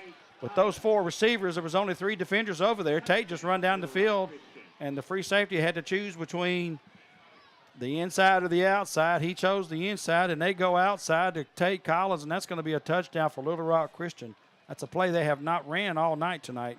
I'm going to bet they don't play that one a lot at all. So that's 21-0 so far. Here's the extra point. Wyatt Thomas is up. He's rock solid. So, man, that's going to be a 22 lead for Little Rock Christian. Beebe was doing very well there, kind of holding it up, but a play that they haven't seen much. So, 1:23 to go in the second quarter. Right now it's Little Rock Christian 22, Beebe nothing. We're going to take a quick break. Burroughs Drug and Beebe has been in business for nearly 55 years. That's 3 generations of our family serving the Beebe community. Burroughs Drug is a full-service pharmacy offering services such as convenient drive-through, curbside pickup, and delivery. Plus, they even offer a complete line of vaccinations and even pet medications. Check out Burroughs Drug at 45 Highway 64 West or give them a call at 501-882-5425. That's Burroughs Drug. We are your hometown pharmacy. All right, Beebe's taking the field, getting ready to return this kick. 1:23 to go before the half. Little Rock Christian's getting ready to kick off. Wyatt Thomas has done very well with their kick so far. He's kicked them deep in the end zone. And I'm sure Chris Gunner, I'm sure Coach is going to try to get a score here. He doesn't want to go into that locker room empty-handed. I guarantee you that. So I'm sure they're going to try to return this if they can. If he kicks it deep, they won't get a chance to. Here's the kick. It's going to be up. All right, and it's going to be, well, it's going to go into the end zone, and that is going to be a touchback. So Beebe's going to get it 1st and 10 from their 20. 1:23 to go. And I'll look for him to come out slinging. I look for him to come out and run hard and try to get a score here. So they're in a huddle over here on this sideline, and Coach Gunner's got to get them a play here.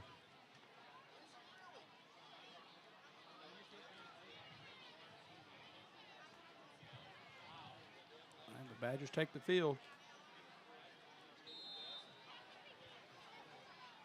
And Zach Grant, well, Karanko's going to be taking the snap. Zach's over here on the sideline, standing beside the coach. Karanko's going to take this snap. Perkins is over here to the left. He's got single coverage. All right, he's going to fake the handoff. He's going to roll left. He's trying to get outside. Now he's trying to find Perkins. And he had him. Boy, he just had a crazy crossing route there, and that was actually Caden Mitchell. Mitchell ran a crossing route from the right side of the field all the way across the field. And, boy, Karanko hit him, and he just couldn't quite make the play. But, man, what a play call there for Beebe. Again, I knew they weren't just going to sit back and do nothing. So that's going to bring up 2nd and 10. Karanko still at quarterback. Zach's over here on the sideline. Karanko's going to take it. 3 receivers to the left, 1 to the right, and Peanut. He's going to hand it off to Peanut, and he is going to be hit by the linebacker again. That 55 is playing some tough defense. That's going to be Jordan Johnson. So Peanut tried to make a good play there, but just wasn't there. He's going to lose 3. Coach is going to call his timeout here, which is a good call here. No, Christian's going to call that timeout. So with 1:03 to go in the second quarter, we're going to take a quick break.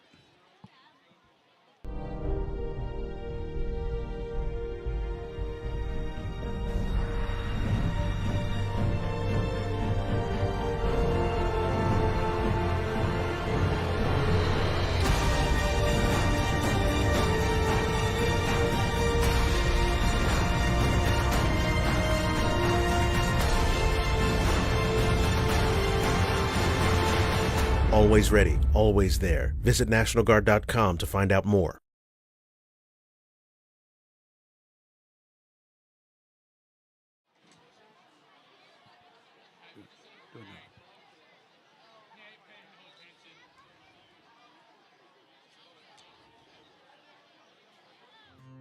Your home is where your memories live, where you laugh, and where you love. All right, so here we're back. Badgers are lining up. Going to be 3rd and about 13. Zach Grant is back into the game. He is going to take this snap. 2 receivers left, 2 to the right.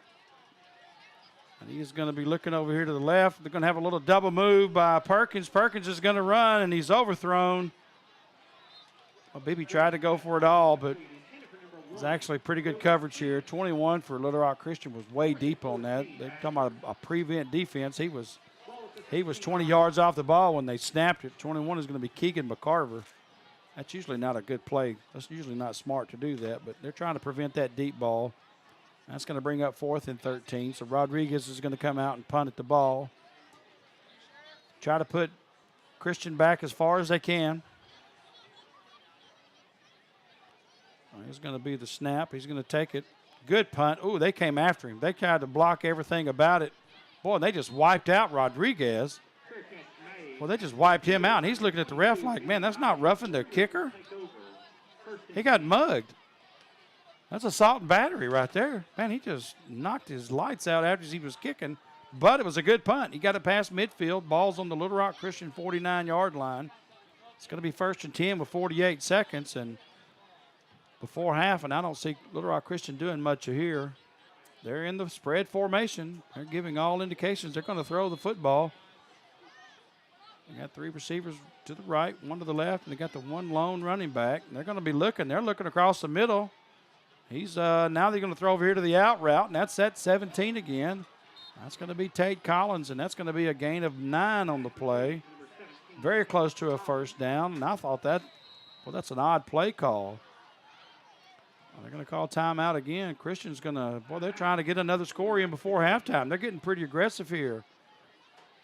So 33 seconds to go in the second quarter. Little Rock Christian is moving the ball. They got a 22-0 lead. You would think that just not get a turnover and get real cute here. But, man, they're still got their guns blazing. So we're going to take a quick break here. Your home is where your memories live, where you laugh, and where you love. We understand the importance of the valuables under your roof, tangible and intangible alike. So no matter what's around the corner, we'll be there, offering you and your family the support that's made Farm Bureau Insurance a trusted name for over 70 years. You deserve more. You deserve a promise. So here we go. We're back. 2nd and 1. 32 seconds to go in the second quarter. We got 4 receivers left, 1 to the right, no tight end, no back. Eli Cooper's getting ready to take this snap. And he's looking over here. He's going to keep it. He's going to go around to the right side, and he's going to big long gain here. And there's, there's some late something going on over here. Tate Collins was mixed up with Peanut over here after the play, but he's going to get a good gain there. He's going to get a first down. He's down to the Beebe 39-yard line, and that's an odd formation. That 4 receivers, that's kind of throwing Beebe off a little bit. I don't think they were expecting that. When you got 4 receivers, you got to play that. Now they're 4 to the right, 1 to the left, no back, no tight end. Now we got 4 defenders over here. The defensive end is spread out. So here he is. He's got some pressure. Going to be a flag in the backfield. And he's looking for Tate Collins running a crossing route. It's complete. He's down to the 20-yard line. That's a gain of 14 and going to be a first down. But this has got to be a hold here. This has got to be a holding call because that's right where, and that's what it is. It's going to be a hold on Little Rock Christian Academy, and that's going to bring that back from the spot of the foul, which is the 41-yard line. It was deep in the backfield, so that's going to bring it back to their 49, which was the original line of scrimmage. So that's going to bring up 2nd and half acre. They're going to need a road map to get out there to first down. But here they go with a no huddle, 18 seconds to go. First in a bunch. And he's going to spike the ball. The ball clock will stop, so I don't know why he spiked it. That's odd. Second, that's going to be second down, incomplete pass, stops the clock, but again, the clock wasn't running, so I think he thought they were going to start it or something. I don't know. All right, so they're calling the play here. 18 seconds to go. First, and they're saying it's 27. Looks a lot farther than that. Cooper's fixing to take this snap. He's good. He's got it looking to the right. He's going to hit Tate Collins over here, and he's just going to get out. Gain of about 8. So got a little chunk of it. So he got a little bit back. I think maybe they're just trying to get in field goal position. But he did get out of bounds, which is going to stop the clock. 13 seconds. Little Rock Christian, this clock's showing they have 2 timeouts. They don't. They just have 1. They have taken 2 of theirs. So that's going to bring up 3rd and 19. We got trip receivers to the left. We got 1 to the right. Excuse me. Man in motion. 4 receivers to the left. He's looking to the right. He's looking left now. He sees a receiver over there, and that's going to be – he's going to have an out route over there, and that's going to be complete to Ben Ridings. Ben Ridings just ran a deep out route. Well, they're going to say he landed out of bounds. Yeah, it was caught, but apparently his right foot was out of bounds. So that's going to bring up 4th and 19 with 5 seconds. So I can't imagine them doing – I mean, surely they're going to punt the ball here, but – they're lining up like they're going to run a play here. I mean, if he grabs the knee, that's going to give Beebe a chance to run a play. So maybe he's going to do a little pooch punt like, oh, they're going to try. They're going to run an out route. And that's going to be complete. He's over here to number 10. He's just going to run the clock out. And that number 10 is going to be Andrew Wadsworth. Well, that's a really odd play. That stuff right there can get you beat in the football game. But right now they've got the lead. We're going to go into halftime. Little Rock Christian has a 22-0 lead. Beebe has played very well. The turnovers in the first quarter, 2 interceptions to the same kid. And then the penalties there in that second quarter just kind of prevented them. So defense did well, and we got to see what adjustments they make and come out for the third quarter. And we're going to take our break for halftime. When you choose First Security, banking is just the beginning. Here, we take care of each other, making the community we all share even stronger. So people in Arkansas can build a life, buy a home, run a business, and more. Strength in numbers and neighbors. It's another way First Security helps Arkansas bank better. And it's why you should call on us today. First Security, bank better.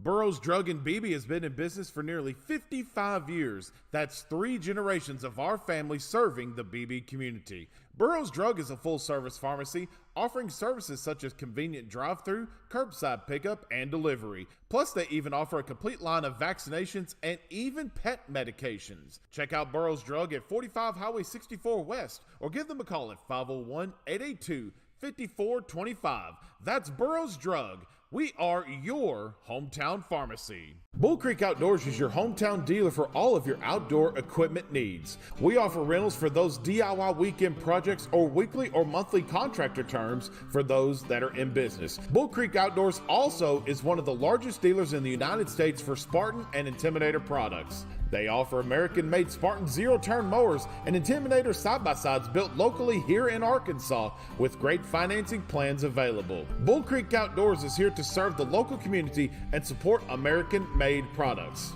Before you buy, give Bull Creek Outdoors a try, located right off exit 29 in Beebe. Do you have the right financial advisor to help reach your goals? Ameriprise Advisors can create a personalized, goal-based plan to help you prepare for whatever life brings so you can feel more confident about your financial future. Call Ameriprise Financial Advisor Bill Hanley or Jeremiah Casiaro with Foresight Financial Advisors, a financial advisory practice of Ameriprise Financial Services, LLC, at 501-882-6530. That's 501-882-6530. Offices are located at 110 North Main Street in Beebe. Ameriprise Financial Services, LLC, member FINRA and SIPC. A Perfect Bloom in Beebe is your hometown destination for all of your floral needs, gift shopping, clothing, and wedding preparation. You can check out their incredible gourmet food selection, everything from dips, meal mixes, and party accessories. A Perfect Bloom also has all of the trendy fashions like Gypsy Jazz, Con, Anna Grace, and so much more. Plus, their gift shop has everything from candles to gift baskets, jewelry, and so much more. Stop by A Perfect Bloom at 407 West DeWitt Henry Drive in Beebe or give them a call at 501-882-2144. Your home is where your memories live, where you laugh, and where you love. We understand the importance of the valuables under your roof, tangible and intangible alike. So no matter what's around the corner, we'll be there, offering you and your family the support that's made Farm Bureau Insurance a trusted name for over 70 years. You deserve more. You deserve a promise.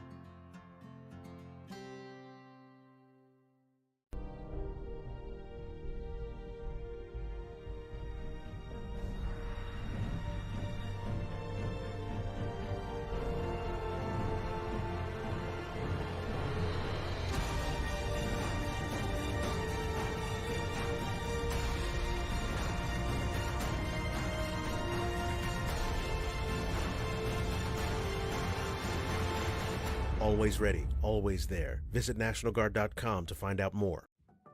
At American Safeguard Insurance, you get an actual human being just down the street to get advice on the confusing world of insurance. There's no need to shop around every time your insurance company tries to raise rates. You can relax and let us do it for you. Having a choice is a big deal, and when insurance companies compete, you save money. One of the most important benefits is we actually monitor your premium for rate increases. If we notice a rate increase, we reshop your premium to ensure the best rate. And when the time comes to use your insurance, and we hope it doesn't, you have a friend to help guide you during one of the most stressful times of your life. All your needs under one roof, from vehicle to life insurance, and everything in between. We protect it all. Lisa here has had many jobs. She's worked in retail during the holidays, as a barista during rush hour, and a nanny to a couple of rambunctious kids. Now, all that experience has led her to a job that feels like home. With Home Instead, you too can become a caregiver to older adults with a career that makes a difference. Apply today.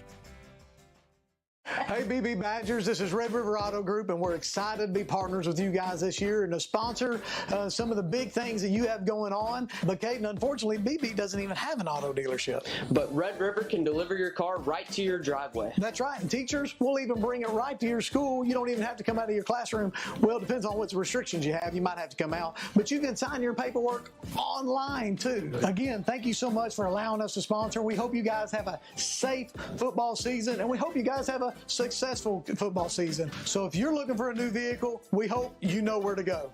Check out our family of dealerships at redriverauto.com. Hope to see you soon. Thanks, George. Appreciate it. At Big Red Stores, we're always proud to sponsor, support, and partner up with many events and activities throughout the community. Among them, high school championships throughout the state of Arkansas. At Big Red Stores, our team members are always ready to assist you to make your visit with us a pleasant one. And at Big Red Stores, we recognize that none of our support or ability to serve the community is possible without you. That's why at Big Red Stores, you're always the MVP of the Big Red team. Big Red Stores, now more convenient than ever.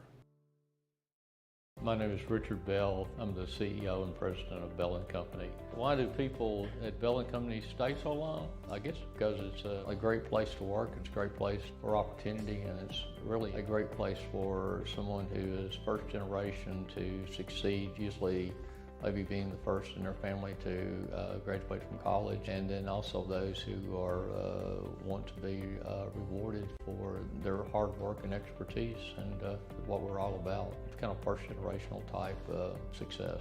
I'm Richard Bell. I'm the CEO and president of Bell & Company, and thank you for watching our video, and hope that you will look at us as a firm that you would like to work for going forward, as well as maybe being a client.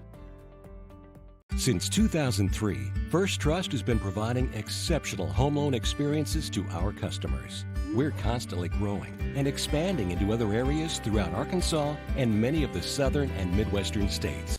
We're the largest independent mortgage company based in Arkansas.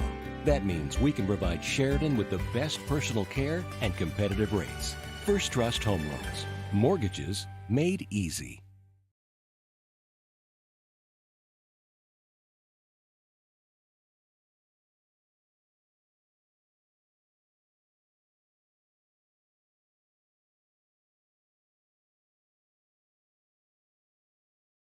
Bull Creek Outdoors is your hometown dealer for all of your outdoor equipment needs. We offer rentals for those DIY weekend projects or weekly or monthly contractor terms for those that are in business. Bull Creek Outdoors also is one of the largest dealers in the United States for Spartan and Intimidator products. They offer American-made Spartan zero-turn mowers and Intimidator side-by-sides built locally here in Arkansas with great financing plans available. Bull Creek Outdoors is here to serve the local community and support American-made products. Before you buy, give Bull Creek Outdoors a try, located right off exit 29 in Beebe.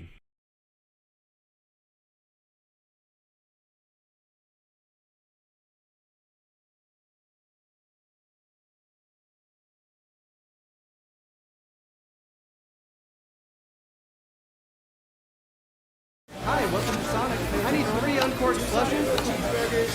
I'm on adding strawberries to the sangria. Order up. Sonic uncorked slushes, ready for pickup.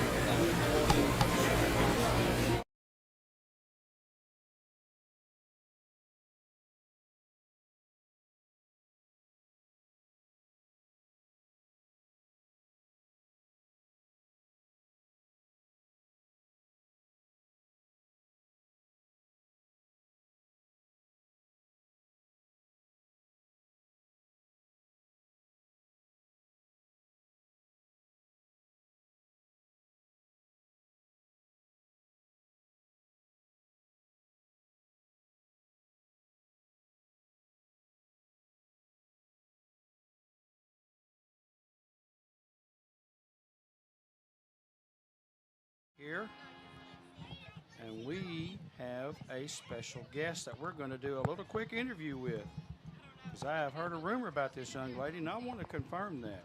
Her name is Lucy. Lucy, say your name.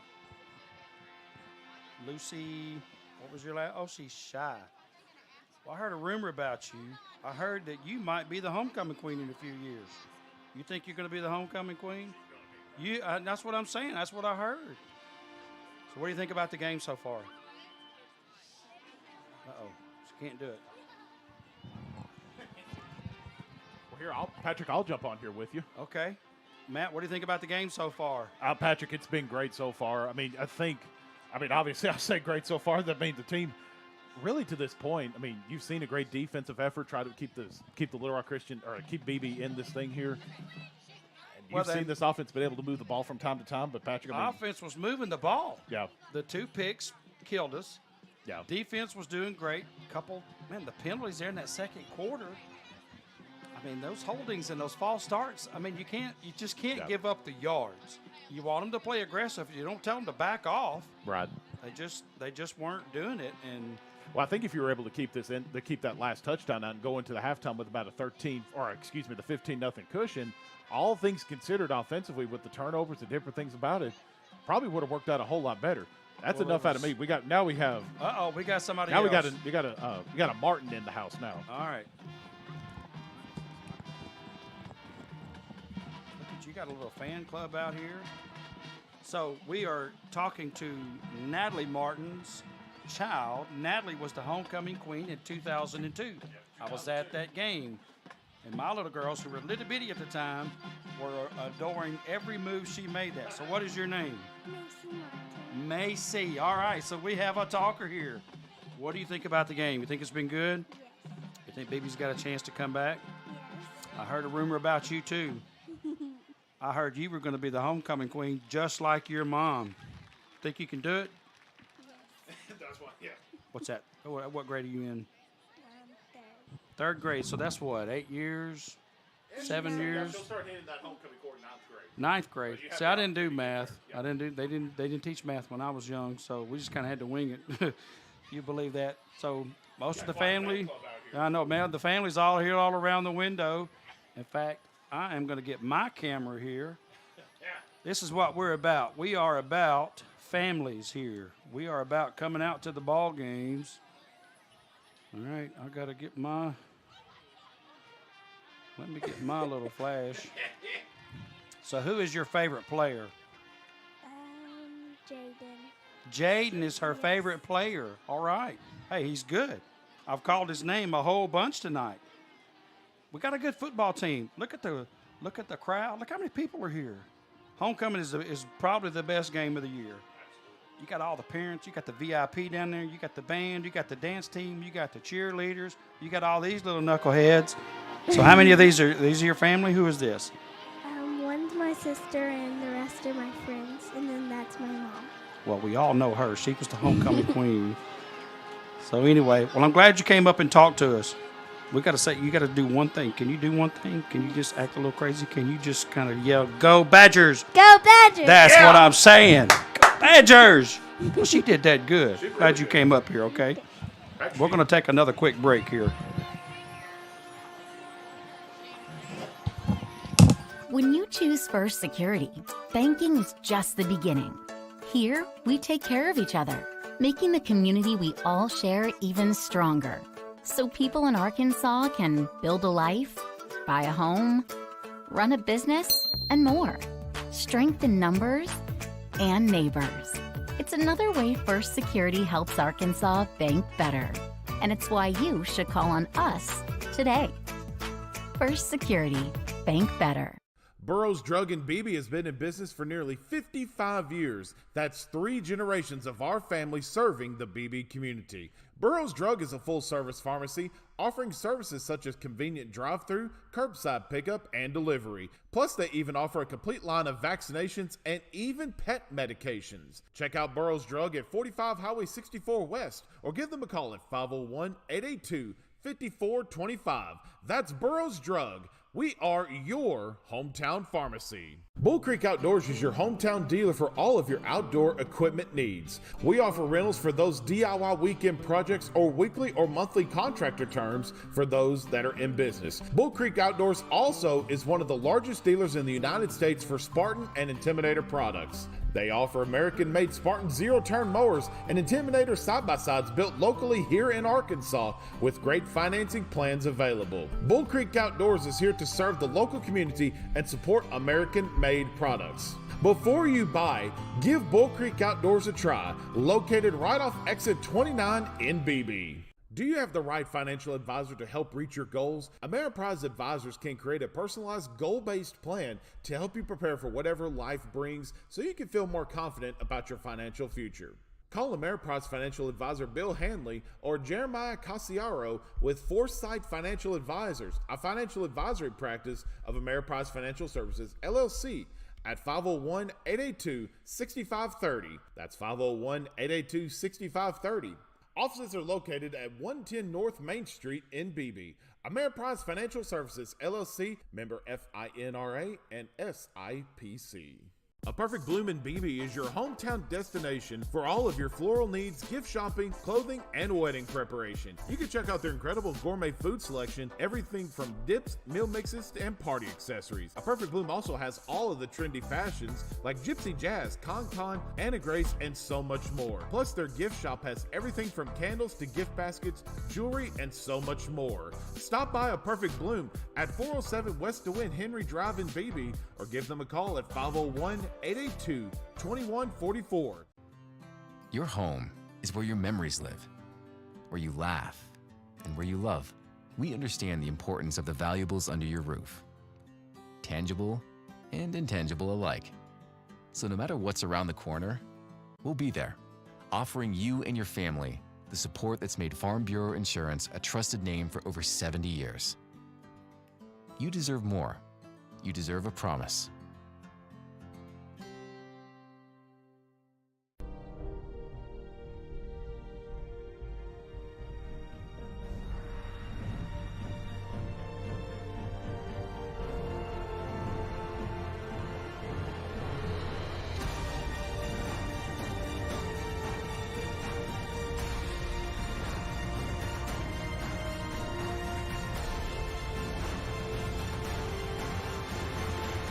Always ready, always there. Visit NationalGuard.com to find out more.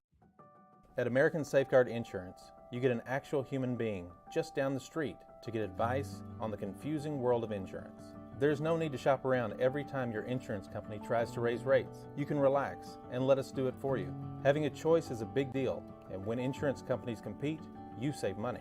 One of the most important benefits is we actually monitor your premium for rate increases. If we notice a rate increase, we reshop your premium to ensure the best rate. And when the time comes to use your insurance, and we hope it doesn't, you have a friend to help guide you during one of the most stressful times of your life. All your needs under one roof, from vehicle to life insurance, and everything in between.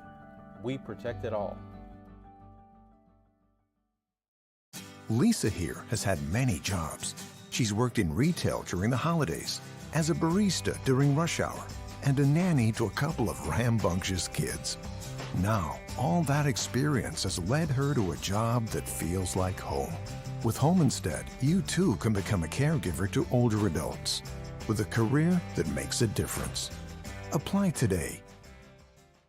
Hey, Beebe Badgers, this is Red River Auto Group, and we're excited to be partners with you guys this year and to sponsor some of the big things that you have going on. But, Caden, unfortunately, Beebe doesn't even have an auto dealership. But Red River can deliver your car right to your driveway. That's right, and teachers, we'll even bring it right to your school. You don't even have to come out of your classroom. Well, it depends on what restrictions you have. You might have to come out, but you can sign your paperwork online, too. Again, thank you so much for allowing us to sponsor. We hope you guys have a safe football season, and we hope you guys have a successful football season. So if you're looking for a new vehicle, we hope you know where to go. Check out our family of dealerships at redriverauto.com. Hope to see you soon. Thanks, George. Appreciate it. At Big Red Stores, we're always proud to sponsor, support, and partner up with many events and activities throughout the community. Among them, high school championships throughout the state of Arkansas. At Big Red Stores, our team members are always ready to assist you to make your visit with us a pleasant one.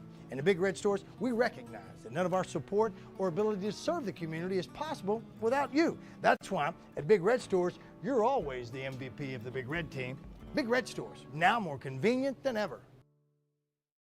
My name is Richard Bell. I'm the CEO and president of Bell & Company. Why do people at Bell & Company stay so long? I guess because it's a great place to work, it's a great place for opportunity, and it's really a great place for someone who is first generation to succeed, usually maybe being the first in their family to graduate from college, and then also those who are want to be rewarded for their hard work and expertise and what we're all about. It's kind of first generational type success. I'm Richard Bell. I'm the CEO and president of Bell & Company, and thank you for watching our video, and hope that you will look at us as a firm that you would like to work for going forward, as well as maybe being a client. Since 2003, First Trust has been providing exceptional home loan experiences to our customers. We're constantly growing and expanding into other areas throughout Arkansas and many of the southern and midwestern states. We're the largest independent mortgage company based in Arkansas. That means we can provide Sheridan with the best personal care and competitive rates. First Trust Home Loans. Mortgages made easy.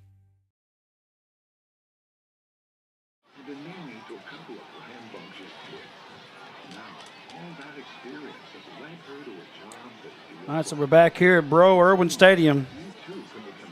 Dance team performed fabulous. The cheerleaders performed. The band performed. Big night for homecoming. Homecoming is always exciting. But we got a lot of football left to play. Second half. Right before the break, I made the comment I'm anxious to see what Coach Gunner's adjustments are going to be. It's 22-0 Little Rock Christian Academy, but folks, it's been a whole lot more closer of a game than that. And Beebe was marching the ball down on their first two drives, moving the ball wonderfully, moved the ball into Little Rock Christian territory very quickly. But just kind of a crazy play on one of them for an interception. And the other one, he just kind of overthrew. He's trying to find the same receiver, and it was intercepted by the same defensive back. Well, number 6, good athlete for them. Miles Howard come up and made 2 picks and, man, just broke the drive. And then in the second quarter, Beebe was doing good, but they just couldn't get out of the hole because of all the penalties. And they had a face mask. They had 2 or 3 false starts. They had, I think, 3 or maybe 4 holding calls. And those are valuable yards. That's 70 yards in penalties. You can't give that up, especially in one half. They're going to have to get, I don't want to say more disciplined, but they got to be more careful. They got to pay attention and just concentrate. But we're a minute and a half left to go before the kickoff of the second half. Both teams are out. Beebe's still kind of warming up, stretching their legs. Little Rock Christian is back on the sideline. They're going to be kicking the ball to Beebe. Beebe's going to get the ball here on the first possession of the second half, and they're going to have to score. They're going to have to close that gap pretty quick, because they're only going to get, 6 or 7 possessions probably in the game, maybe 8. But they're going to have to start taking advantage of it. Defense has done well. Defense has done very well. They just had a couple good runs there by that running back, Javen Dyer-Jones, number 2. They've only ran the ball with two running backs, and that other back, his number was, I think that was Miles Howard. But it's been all Jones running the ball, and Beebe held him up very well most of the time. He had a couple good runs that got him some first downs, but they stalled inside the red zone, and they had to, stick with a field goal. So defense has got to keep it up. Defense has done very well. Defensive line has done very well for Beebe. Penetration there has been very good. Nose tackle, we've called his name a lot tonight, and that's going to be 56, Leighton Blood. Jackson Hamby has been in there making some plays. Brooks Nail has made some plays. Chris Benton has made some plays. Very good job on the defense. So, well, you know what? Maybe I missed something on the kick. They're going to kick it off to Little Rock Christian again. And I'm not sure what happened on the call there, but Rodriguez is out, going to make the kick. He's going to be kicking. He's going to be in the south end zone, kicking from my right to my left. So here he goes. Rodriguez is back. So we're getting ready to kick off this second half here. Big, exciting half of football coming up here for BB. And he's going to try to kick it deep, and boy, he does. That ball is going to land 4 yards deep in the end zone. That's going to be an automatic touchback. Great kick by Rodriguez, and that's going to put him back on the 20-yard line. So Little Rock Christian Academy is going to start 1st and 10 from the 20-yard line. And let's see what this defense does. Now's the time. It ain't a lot of strategy right here. It's time to get mean, and you got to get tough. You got to check what you made of right here. Got to concentrate. two tight ends, two receivers left, and they got Dyer Jones in the backfield. Unusual formation here. They're going to give it to Jones up the middle. He's hit immediately by Chris Benton. And he's going to lose a yard. Well, no, he's going to get – he kind of slithered away and got about a half a yard on the play, but Chris Benton bet him in the backfield, and that's what I'm talking about. That's what you got to have. Chris Benton has stepped up and has done very well this year on defense.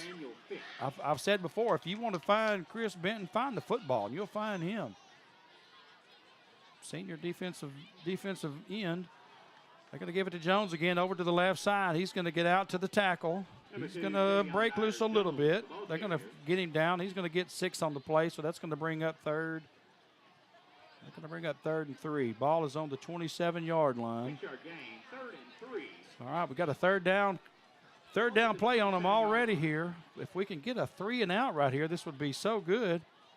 Eli Cooper is going to take the snap. He's in the shotgun. 2 receivers and 1 back, 2 tight ends. They're going to give it to Jones, and they're going to stop him. Well, he got hit short of the first down marker, but again, he fell forward because he's turning his legs, and they're going to give him a first down. I mean, he was met there good by Beebe, had him stopped, but you got to wrap him up and you got to put him down.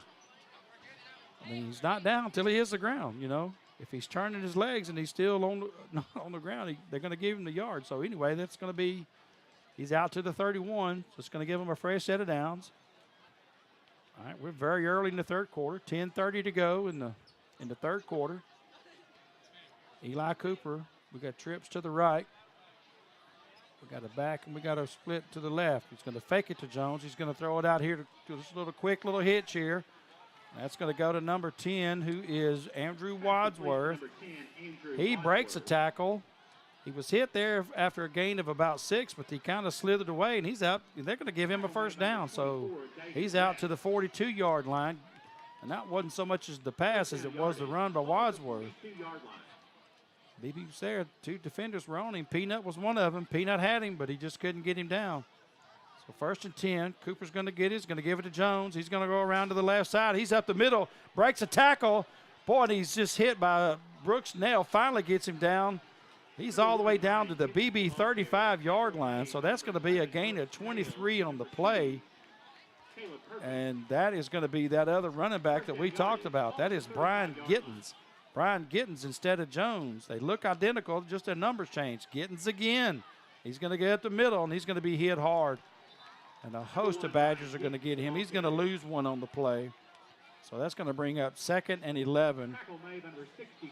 Yeah, 64. We haven't called his name tonight. And that is Tyler Russell. Man, what a big hit Tyler Russell laid on him. Tyler was untouched. No lineman hit him, and Tyler just came in and waylaid Gittens. So Jones is back in the game. Eli Cooper's going to take this snap. He's going to fake the handoff. He's going to hit a little quick hitch over here. He's got Ben Ridings. Ridings is going to try to get to the outside. He's going to end up getting a couple. And he's going to get, well, they're going to give him 5 on the play. So that's going to bring up 3rd and 6 for Little Rock Christian Academy. And, man, got him on the 3rd down again here. So we've got to make sure we watch that little handoff that they've been doing. 3 receivers here to the right, 1 to the left. Dyer Jones is in the backfield. It's going to be the snap. He's going to give it. He's going to fake it to Jones. He's looking over here to the right. He's looking for Ridings. He's not there. He's going to keep it. He's going to go around to the right, and he's going to get a first down. In fact, he's going to get down to – he needed to get to the 25, and he's down to the 21. He got an extra 4 yards there. But there is a flag in the backfield. The referees are conferring. I didn't see the flag there till after the play. And that's got to be a holding on Little Rock Christian because that's going to get them for a holding. They're going to bring that back. Huge break for Beebe right here in the second half. And quite frankly, they needed it. So that's going to be a spot foul. It's on the 32, so that's going to bring up 3rd and about 7, I'm thinking here. Let's see where they move this. 3rd and 17. Well, it's going to give it 3rd and 18 here. So that ball is back to the BB 43-yard line. They've got to get to the 25. So it's 3rd and 18. Cooper's going to take this snap. Boy, it didn't take them long to line up to run this play. And there's a flag. There's a penalty flag on the field. Before the ball's even snapped. And that's going to be a false start, Little Rock Christian. Looks like that left tackle over there moved. I can't see his number. That's going to be 75. They're going to give that to, well, 75 is not on, excuse me, 76. And that is going to be Hezekiah Keene. Big sophomore out there. Kid there, stronger than a garlic milkshake right there, folks. I'm telling you, big old kid. But they got him caught moving. That's going to bring up 3rd and 23. Cooper's going to take the snap. He's looking deep down the field. Pressure's on him. He's going to try to run out. He's going to hit a deep out route over there. The ball was caught, but they're going to say he was out of bounds. Number 22, Ben Ridings caught it, but he was out of bounds. Good pressure there by Beebe. They were all over Eli Cooper. He just kind of slung it out there, hoping he caught it, and he did, but he was a good yard and a half out of bounds. Wasn't even close. So, man, they backed Little Rock Christian up way back. In fact, their punter is on their own 37-yard line, so Beebe should get decent field position here for their first drive of the second half. So here's the snap. We haven't seen the punter yet tonight, and he shanks it. That's not a good punt at all. Over to the left. It's going to take a Little Rock Christian bounce. Hits a Beebe player. Oh, gosh, it hit a Beebe player. It hit Caleb Stevens, and this got recovered by Little Rock Christian. They're going to call that a fumble. I mean, it was such a terrible punt. It was so short. Beebe wasn't expecting it to be so short. But that hit Logan Stevens.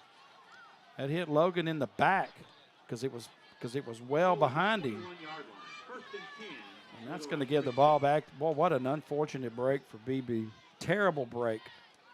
A terrible punt and a fluke play, and it gives Little Rock Christian a first down on their own 21-yard line. So Cooper's going to take the snap. He's going to keep it. He's going to go around to the right side. He's open field there, and he's going to get out of bounds at about the 10-yard line. That's going to be enough for a first down. So that's going to give them 1st and 10. The ball is technically outside the 10, and it's just short of the 11. Well, they're not going to give him a first down. They're going to mark him a little bit short. Well, now they're going to give him the first down. So that's going to bring up first. They're going to say 1st and 10. But it's just outside the 10, but I don't think he's going to be able to get a first down. So we're going to call this 1st and goal from the 10. Going to give it to Jones. He's around the right side. He's to the right side off the tackle. And he's going to be met there. Boy, number 53, that is going to be Evan Williams. Evan with a huge play. Evans grabbed Jones and just slung him down. He only gained 1 on the play. Boy, and that's how you play it. Man, what an unfortunate break for Beebe. And they were getting ready to get the punt there in good field position, and just a crazy bounce of the football there. That's just something you don't see very often. I mean, you can't fault Logan because, I mean, he's expecting the ball to be down, where they return it. They're going to snap it. They're going to hand it off to Jones. He's around to the left side. He breaks the tackle. He gets in the end zone. And that's going to be a 8.5-yard run there by Javen Dyer Jones, and he's in for the touchdown. So, man, the second possession for Little Rock Christian Academy, they score. So they go up 28-0 with a chance to get the extra point up to 9. 29 comes out. Wyatt Thomas, he's been rock solid all night. Here's the snap. Kick is up. Very good. So that gives Little Rock Christian 29-0 lead, and they're going to kick off again. So here we go, just very early in the second half. Beebe with a chance to try to close that lead. Defense is playing good, and this fluke play hits, and Little Rock Christian gets it, and they score. It may not feel like it, but fall is You just can't go by that score tonight, folks. So 6:39 to go in the third quarter. It is 29-0 Little Rock Christian over Beebe Badgers, and we're going to take a quick break. At American Safeguard Insurance, you get an actual human being just down the street to get advice on the confusing world of insurance. There's no need to shop around every time your insurance company tries to raise rates. You can relax and let us do it for you. Having a choice is a big deal, and when insurance companies compete, you save money. One of the most important benefits is we actually monitor your premium for rate increases. If we notice a rate increase, we reshop your premium to ensure the best rate. And when the time comes to use your insurance, and we hope it doesn't, you have a friend to help guide you during one of the most stressful times of your life. All your needs under one roof, from vehicle to life insurance. All right, so here we go. Got a kick here. Wyatt kicks it down deep. It's going to be fielded by, let's see who that is. That's going to be Karanko. Karanko's going to get out. Yeah, and that's 20. That's Brinsfield is going to take that kick, and he's going to get out to about the 21-yard line. So that was a good kick return. He fielded it on about the 3, so that's a return of 18. Well, they're going to mark him out to the 23. I got a kind of favorable spot there. I don't think he got out that far, but they're going to give it to him. So Beebe's 1st and 10 on their own 23-yard line. 20-yard return there by Brinsfield. Karanko's going to be in the quarterback position. He's going to take this snap here. Zach's still over here on the sideline. Karanko's going to take it. He's going to drop it. Well, but right before the snap, Coach Gunner calls timeout. Coach Gunner is looking at his team. There's only 10 players on the field. And Coach Gunner is not happy. Formation was not right. So he had to call a timeout to save the 5 yards. I agree with that. Good call, Coach Gunner. So we're going to have a little bit of a timeout here. 6:30 to go in the 3rd quarter. Beebe is down 29-0. And I know that sounds like a blowout, but you're going to keep hearing me say this. This game has been a whole lot closer than what that score says. But at the end of the day, the score matters. If it didn't matter, they wouldn't keep scoring. I think somebody famous said that one time. A guy named Lombardi. Winning was important. Why they keep scoring? I'm worn out, folks. Beebe has done so well. They just deserve a break. Just this fluke play. The two picks, the 2 interceptions early were just devastating. They stalled very good drives, and then they gave Little Rock Christian good field position. All right, so here's the team back on the field. Zach Grant's back at quarterback. Karanko is in the backfield. He's going to be a running back. Now he's going to be in motion, going to run out wide to the right, and they're going to get a flag back here, and that's got to be a illegal formation or something. Handed it off to Richardson. Richardson gained 2 on the play. Well, we're going to see what this flag is for.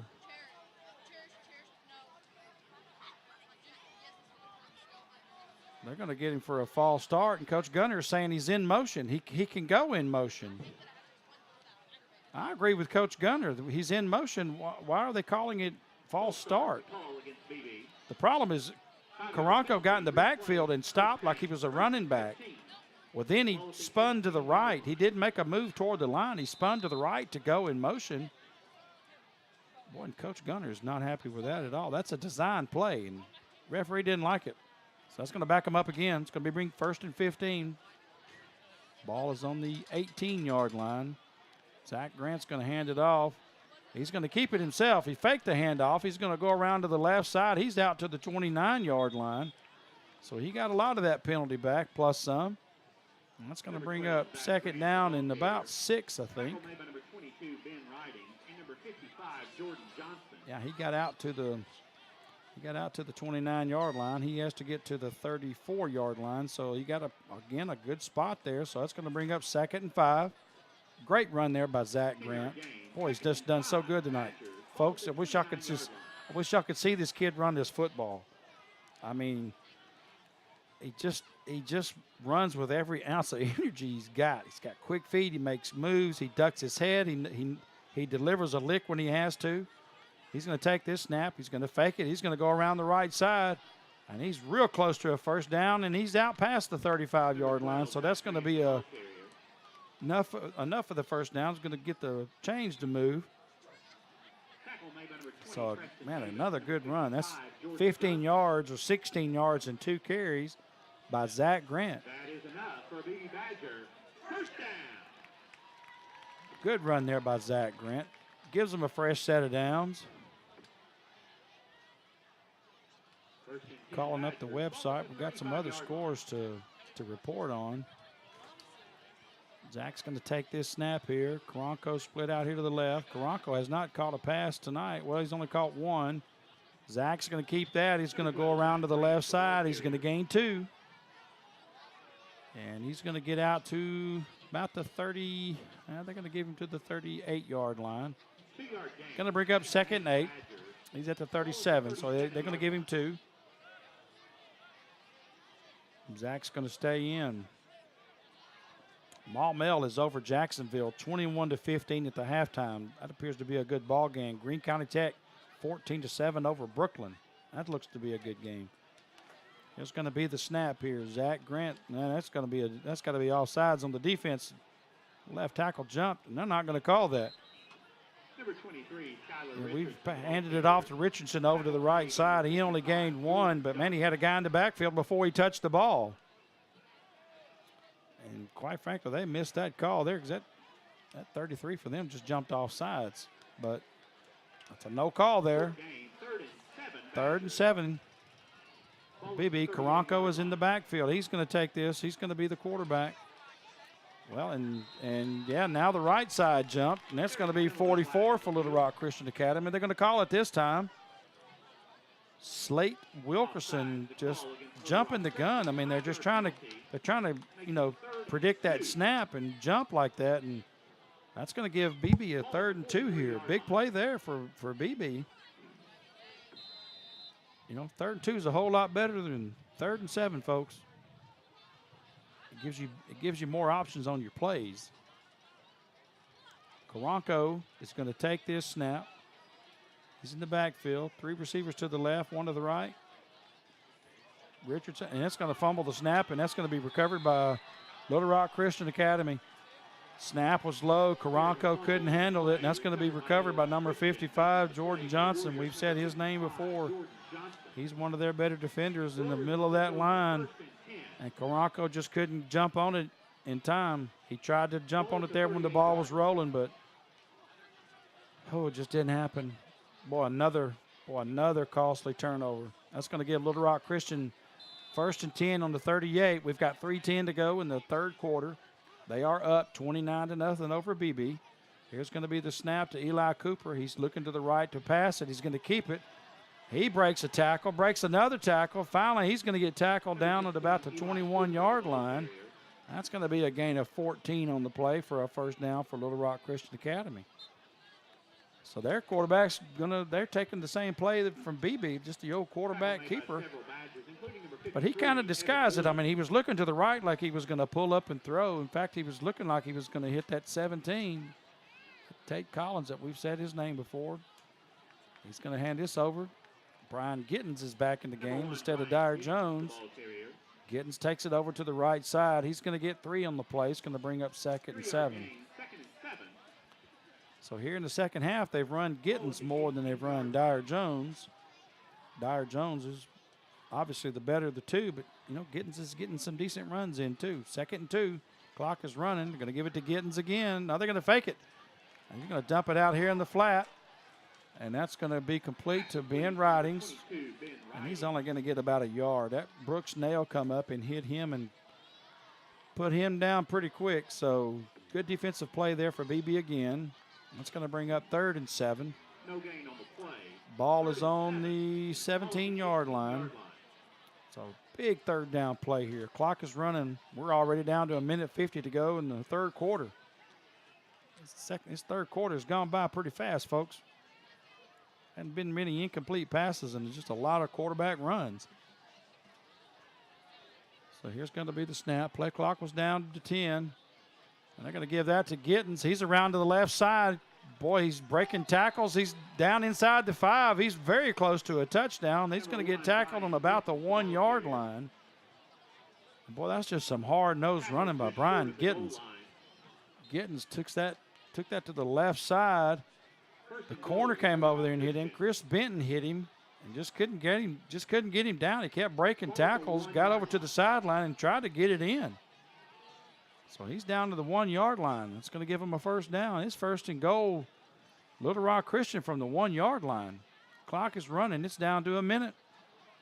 Minute to go in the 3rd quarter. It's more of the same stuff. Good movement by Beebe, but just a turnover cost him. Here's the quarterback. They're gonna hand it off to Gittens, and he is in for the touchdown. He snapped it to Cooper, and he just kind of did an inside handoff to Gittens. Gittens took it around to the tackle. Kind of a counter play there. We haven't seen that tonight. But he got in for the touchdown. So that's going to bring it to 35-0. 50 seconds to go in the third quarter. Here comes the extra point. And White is going to kick it, and it is going to be up and good, and that's going to make it 36-0 for Little Rock Christian Academy. We're going to take a quick break right now. Lisa here has had many jobs. She's worked in retail during the holidays, as a barista during rush hour, and a nanny to a couple of rambunctious kids. Now, all that experience has led her to a job that feels like home. With Home Instead, you too can become a caregiver to older adults with a career that makes a difference. Apply today.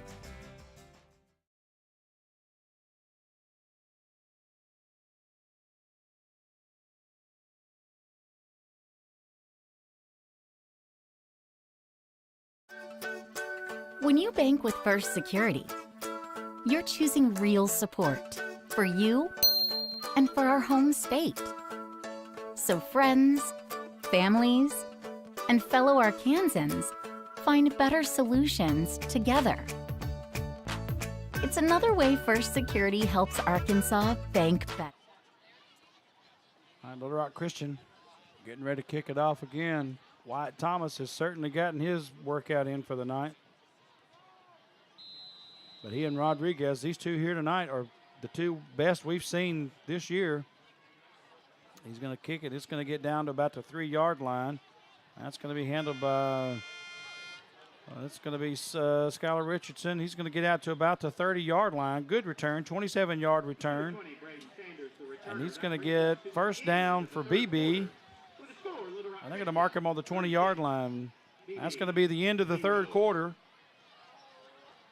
And we're going to start the fourth quarter with Beebe first and 10 on their own 30-yard line. And I don't know if there's enough time now. I'm sure Coach Gunner's just telling them, keep playing hard, keep doing your best. So it's going to be on the 30-yard line, first and 10. Beebe's in the huddle over here with Coach. Got some 7A scores that are just kind of shocking. Bryant over Central 56-0 in the third quarter. Bentonville West has beaten Rogers 21-14. Springdale has beaten Harbor 24-21. Fayetteville having a little bit of trouble with Southside. Fort Smith Southside 21-10. But here's the shocker. Conway beating Cabot like a rented mule 37-14 at the halftime. And at one point, that game was 34-0. And I think Cabot got a couple scores there before at the late in the second quarter. But that's a shocker there. Conway is good. They've only got the one loss to Fayetteville, and they've gone through everybody else. Some of the other 5A scores. Pulaski County has gone up over Whitehall 28-21. That's a brawl. So here's going to be the first play. Zach Grant's going to take the snap. He's going to give it to, it's going to be to Stevens. Stevens is going to try to get out to the outside. And he's going to get a couple on the play. He tried to run that wide. He tried to outrun the defense to the edge. And sometimes that's hard to do. When it works, you know, if you got a Karanko, that's what you want him to do because he's got that stride. He's got that speed. But he's going to get two. It's going to bring up 2nd and 8. Ball's on the 32-yard line. 11:25 to go. And with it being 36, that's going to invoke the sportsmanship rule. So he's going to run it out to the flat. That's going to go to Perkins. Caleb Perkins is going to take it, and he's going to get back to the line of scrimmage. Not much of a gain there. Good play call. And for those that don't know what the sportsmanship rule, used to be called the mercy rule. But in the second half of a game, if the point spread is 35 points or more, then the clock is going to run. It's only going to run. It's only going to stop on a called timeout or the change of possession. But the clock is going to run. And I don't know if either team wants to stop the clock at this point. Zach Grant's going to take the snap, 3rd and 8. He's looking over here to the right. He's going to hit Brinsfield on a little quick hitch. He's got a first down, makes a real good move. He's out to the 48-yard line. And that is a great run there. Yeah, that's Jaden Smith. I'm sorry, not Brinsfield. That was Jaden Smith. Jaden, again, when he catches that ball, he just spins immediately to the middle of the field. That was a good play by Jaden. We'll get Beebe first down still on 48-yard line. Hadn't gotten over into the other side of the field yet. Getting the call here from Coach. Play clock's down to 7, so they're going to have to do something here. Zach's going to take the snap. He's going to hand it off to, that is Skylar Richardson. He's going to get 1 on the play. He's met quickly by that 55 again. 55 hit him and put him down. It's just right after he touched the ball, so going to bring up 2nd and 9. All right, somebody brought some food up here. I can smell food. Who brought food? Matt? I smell food. I smell food. That's not fair, bringing food up here while sitting there starving and talking. All right, so here's Badger, 2nd and 9, 9:22. Oh, now it's hot dogs on top of that. They got cheese? All right, anyway. 2nd and 9, 9:12 to go in the game. Zach's going to take it. He's going to try to do a keeper up the middle, and he's met there by that same nose, Jordan Johnson. We got some extracurricular activity. We got flags everywhere. It's getting chippy out there, and man, I saw a lot of Little Rock Christian guys getting up in that huddle, hitting late there. They're going to have to sort all this out. We got a player losing his helmet. That's going to be 44 for Christian Academy, who is going to be Holt Chapel. We said his name earlier. 4 coaches for Little Rock Christian are on the field. 4 Beebe coaches are on the field. And they're talking to their players saying, y'all need to stop this. This is uncalled for. And I agree with that. They're telling them, they're getting a couple players out of the game. So the referees are all conferring. They're out there in the huddle. They're going to sort all this out. I'm almost positive this is going to be offsetting personal fouls on both teams. And they're just going to replay that down.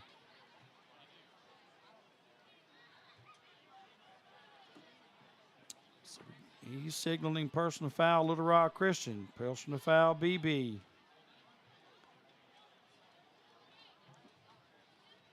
Well, they're kicking somebody out. He just gave an ejection signal.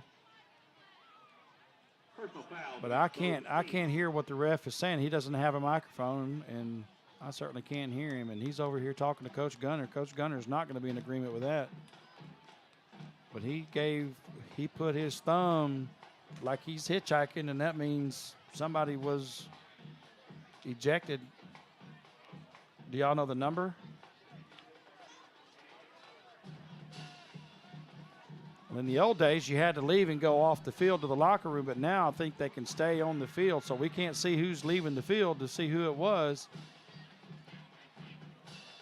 I mean, if they're going to do that, then why isn't the Little Rock Christian guy thrown out? I mean, if there's a personal foul, unnecessary roughness on both teams, I mean, Little Rock Christian should be losing somebody. All right, I just got notified. It's going to be number 50, Daniel Fitch. We have not called his name, and when those plays are like that, man, there's a lot of jawing. They'll grab you and they'll pinch you, they'll claw your stomach. I mean, who knows what happened. So that's going to bring up 3rd and 8, offsetting penalty. We have a 33 for Little Rock Christian just jumped offside, so that's going to be an offsides penalty on Titus Colquitt. So that's going to bring up 3rd and 3. Again, the clock is still running because of the sportsmanship rule. Yes, there were penalties and all that stuff, which normally stops the clock. It does not on this sportsmanship. The clock is already down to 8:12. 3rd and 3 for Beebe. Zach Grant's going to take the snap here. And he's going to be looking over here to the right. He's looking for Karanko on a crossing route, and he is not there. Adrian couldn't catch it. Ball was low around his ankles, and that's a really hard catch. So that's going to bring up 4th and 3 for Beebe. And I think they're going to try to go for it here, which I don't blame them. Zach Grant's going to stay in the game as the quarterback. Karanko is split out here to the right, and he's going to now go. He's going to run over to the left side of the field. They're all looking at Coach over here calling the play. So Karanko's going to go split left. And we got Stevens over here to the right. That's going to be the snap. They're looking to the left. They're going to throw a quick hitch here. That's going to be a really good play there, and that's going to be to 5. That's going to be to Jaden Smith, who gets it and makes that little spin move that he does. And he's going to get probably 12 on that play, and that's going to get them down to the 33-yard line. Great play. Boy, Jaden's had a great game this week. He's had a lot of good catches, and more so what he's doing with it after he catches it. He gets that ball and spins, and that's hard to tackle. You know, when a guy makes that quick spin move, of course, sometimes you spin, there's a guy waiting on you, and he knock your lights out. So 6:45 to go in the game. 36-0. Little Rock Christian has the lead. Zach Grant takes it. 1st and 10, Beebe. He's trying to get Karanko. Trying to do just a little what they call a fade. You know, he kind of runs out, stops like he's going to block, and then he tries to release around the defender, and they call that a fade. It's not a fly route where he just bolts, you know, dead speed all the way down. He's just trying to run that little fade, but he just kind of overthrew him. Ball ended incomplete, and that's going to be 2nd and 10. Clock's already down to 6:10. Beebe now just doesn't have a whole lot of choice other than just try to get some points here, try to make an effort out of it. Moving the ball pretty good. Zach Grant, he's going to be looking across again there. Boy, that same receiver. Boy, that little Jaden Smith has done very well tonight. Gets it, makes a little spin move to the middle. And he's down all the way to the, they're going to put him on the 18-yard line, so a gain of 11. Bring up 1st and 10. Man, if we were to give away a game ball MVP, it's got to go to Jaden Smith tonight. I thought, you know, Zach was going to do it, but, man, this is great effort by number 5, Jaden Smith. 5:24 to go in the game. Zach's going to take it. He's going to keep it around to the right side. Got some room there. He's going to get down to about the 12-yard line, gain of 6. And they're going to bring up a 2nd and 4 for Beebe. And we have a Little Rock Christian player down. He is rubbing his leg. That's a cramp. Yeah, because it's still warm, folks. It's almost the middle of October. And, you know, we're wearing shorts and flip-flops in October. My grass is green. I'm having to mow. I'm sick of mowing. I can't see who the injured player is, but that does stop the clock here.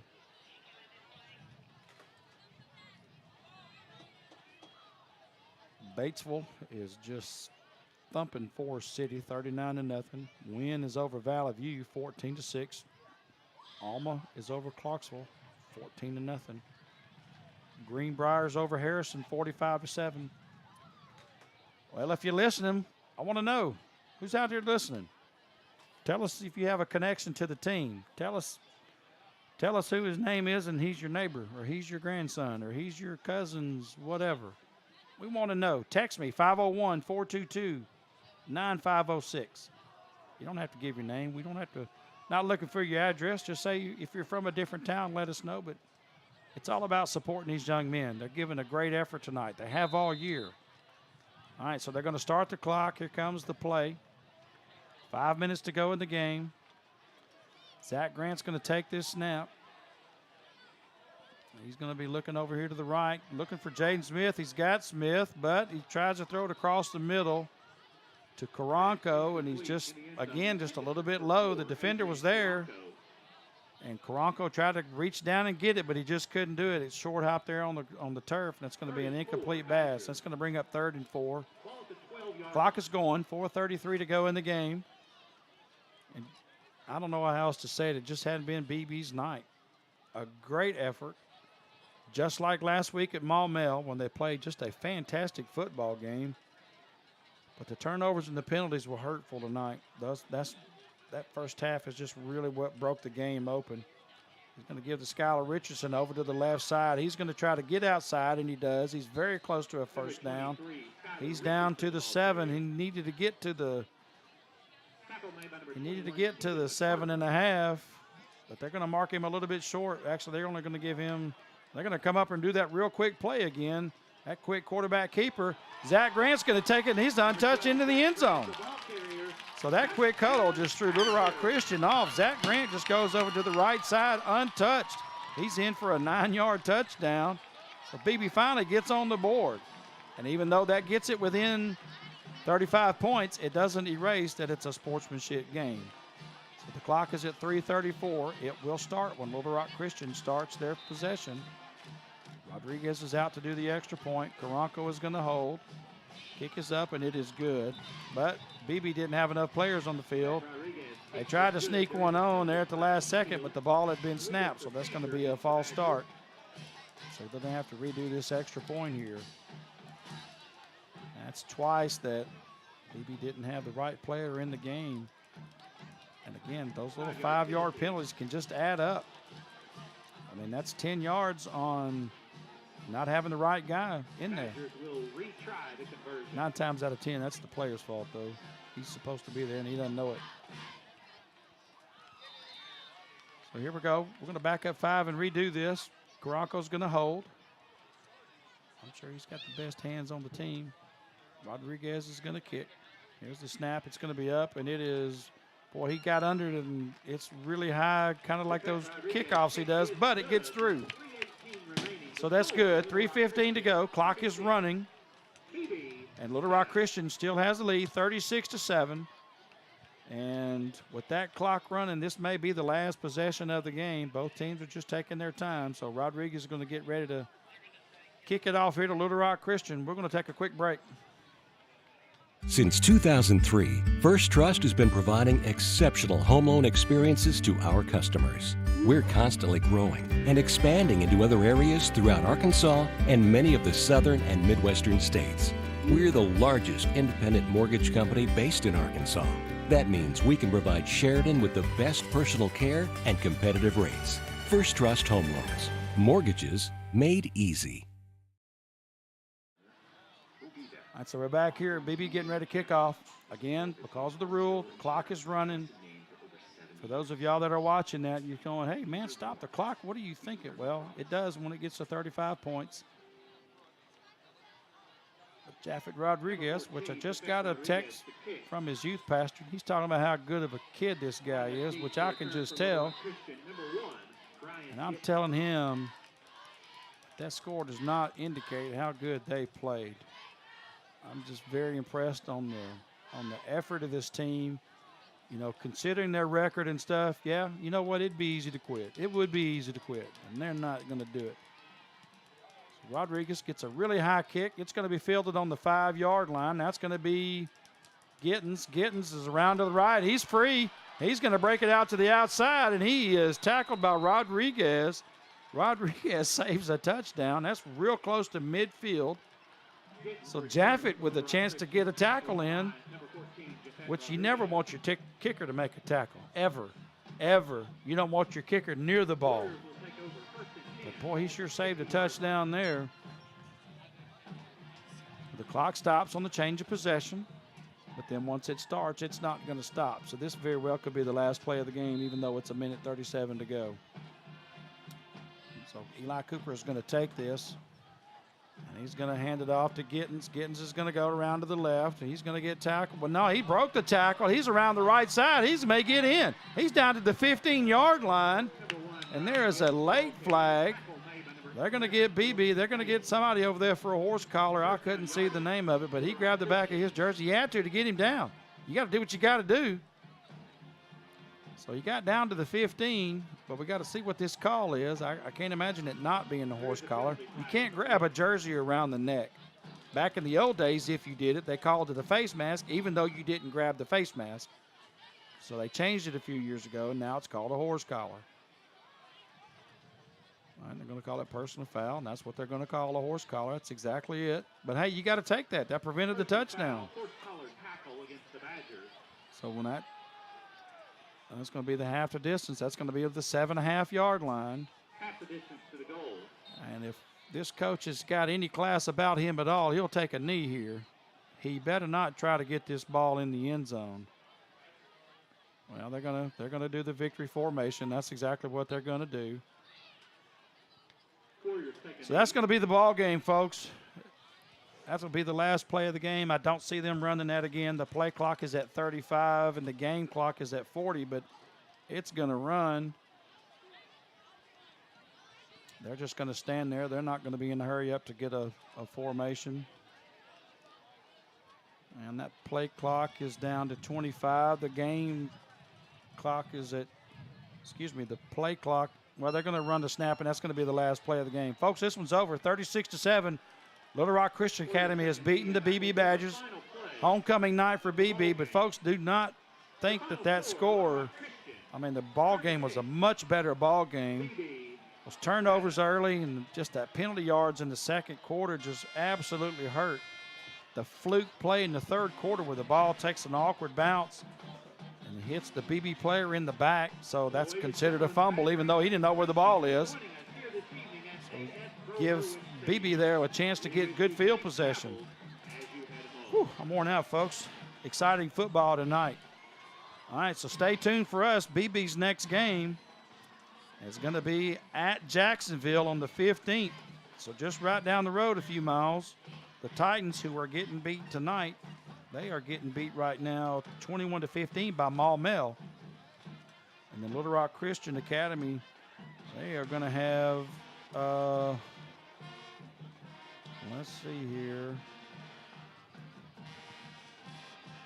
I just had their schedule here in front of me, but I have misplaced it. So Little Rock Christian will have a conference game. I want to say they have Maumelle next week as well, but Beebe just comes up short tonight. They lose this one 36-7. We're going to be here next week. We'll see you then.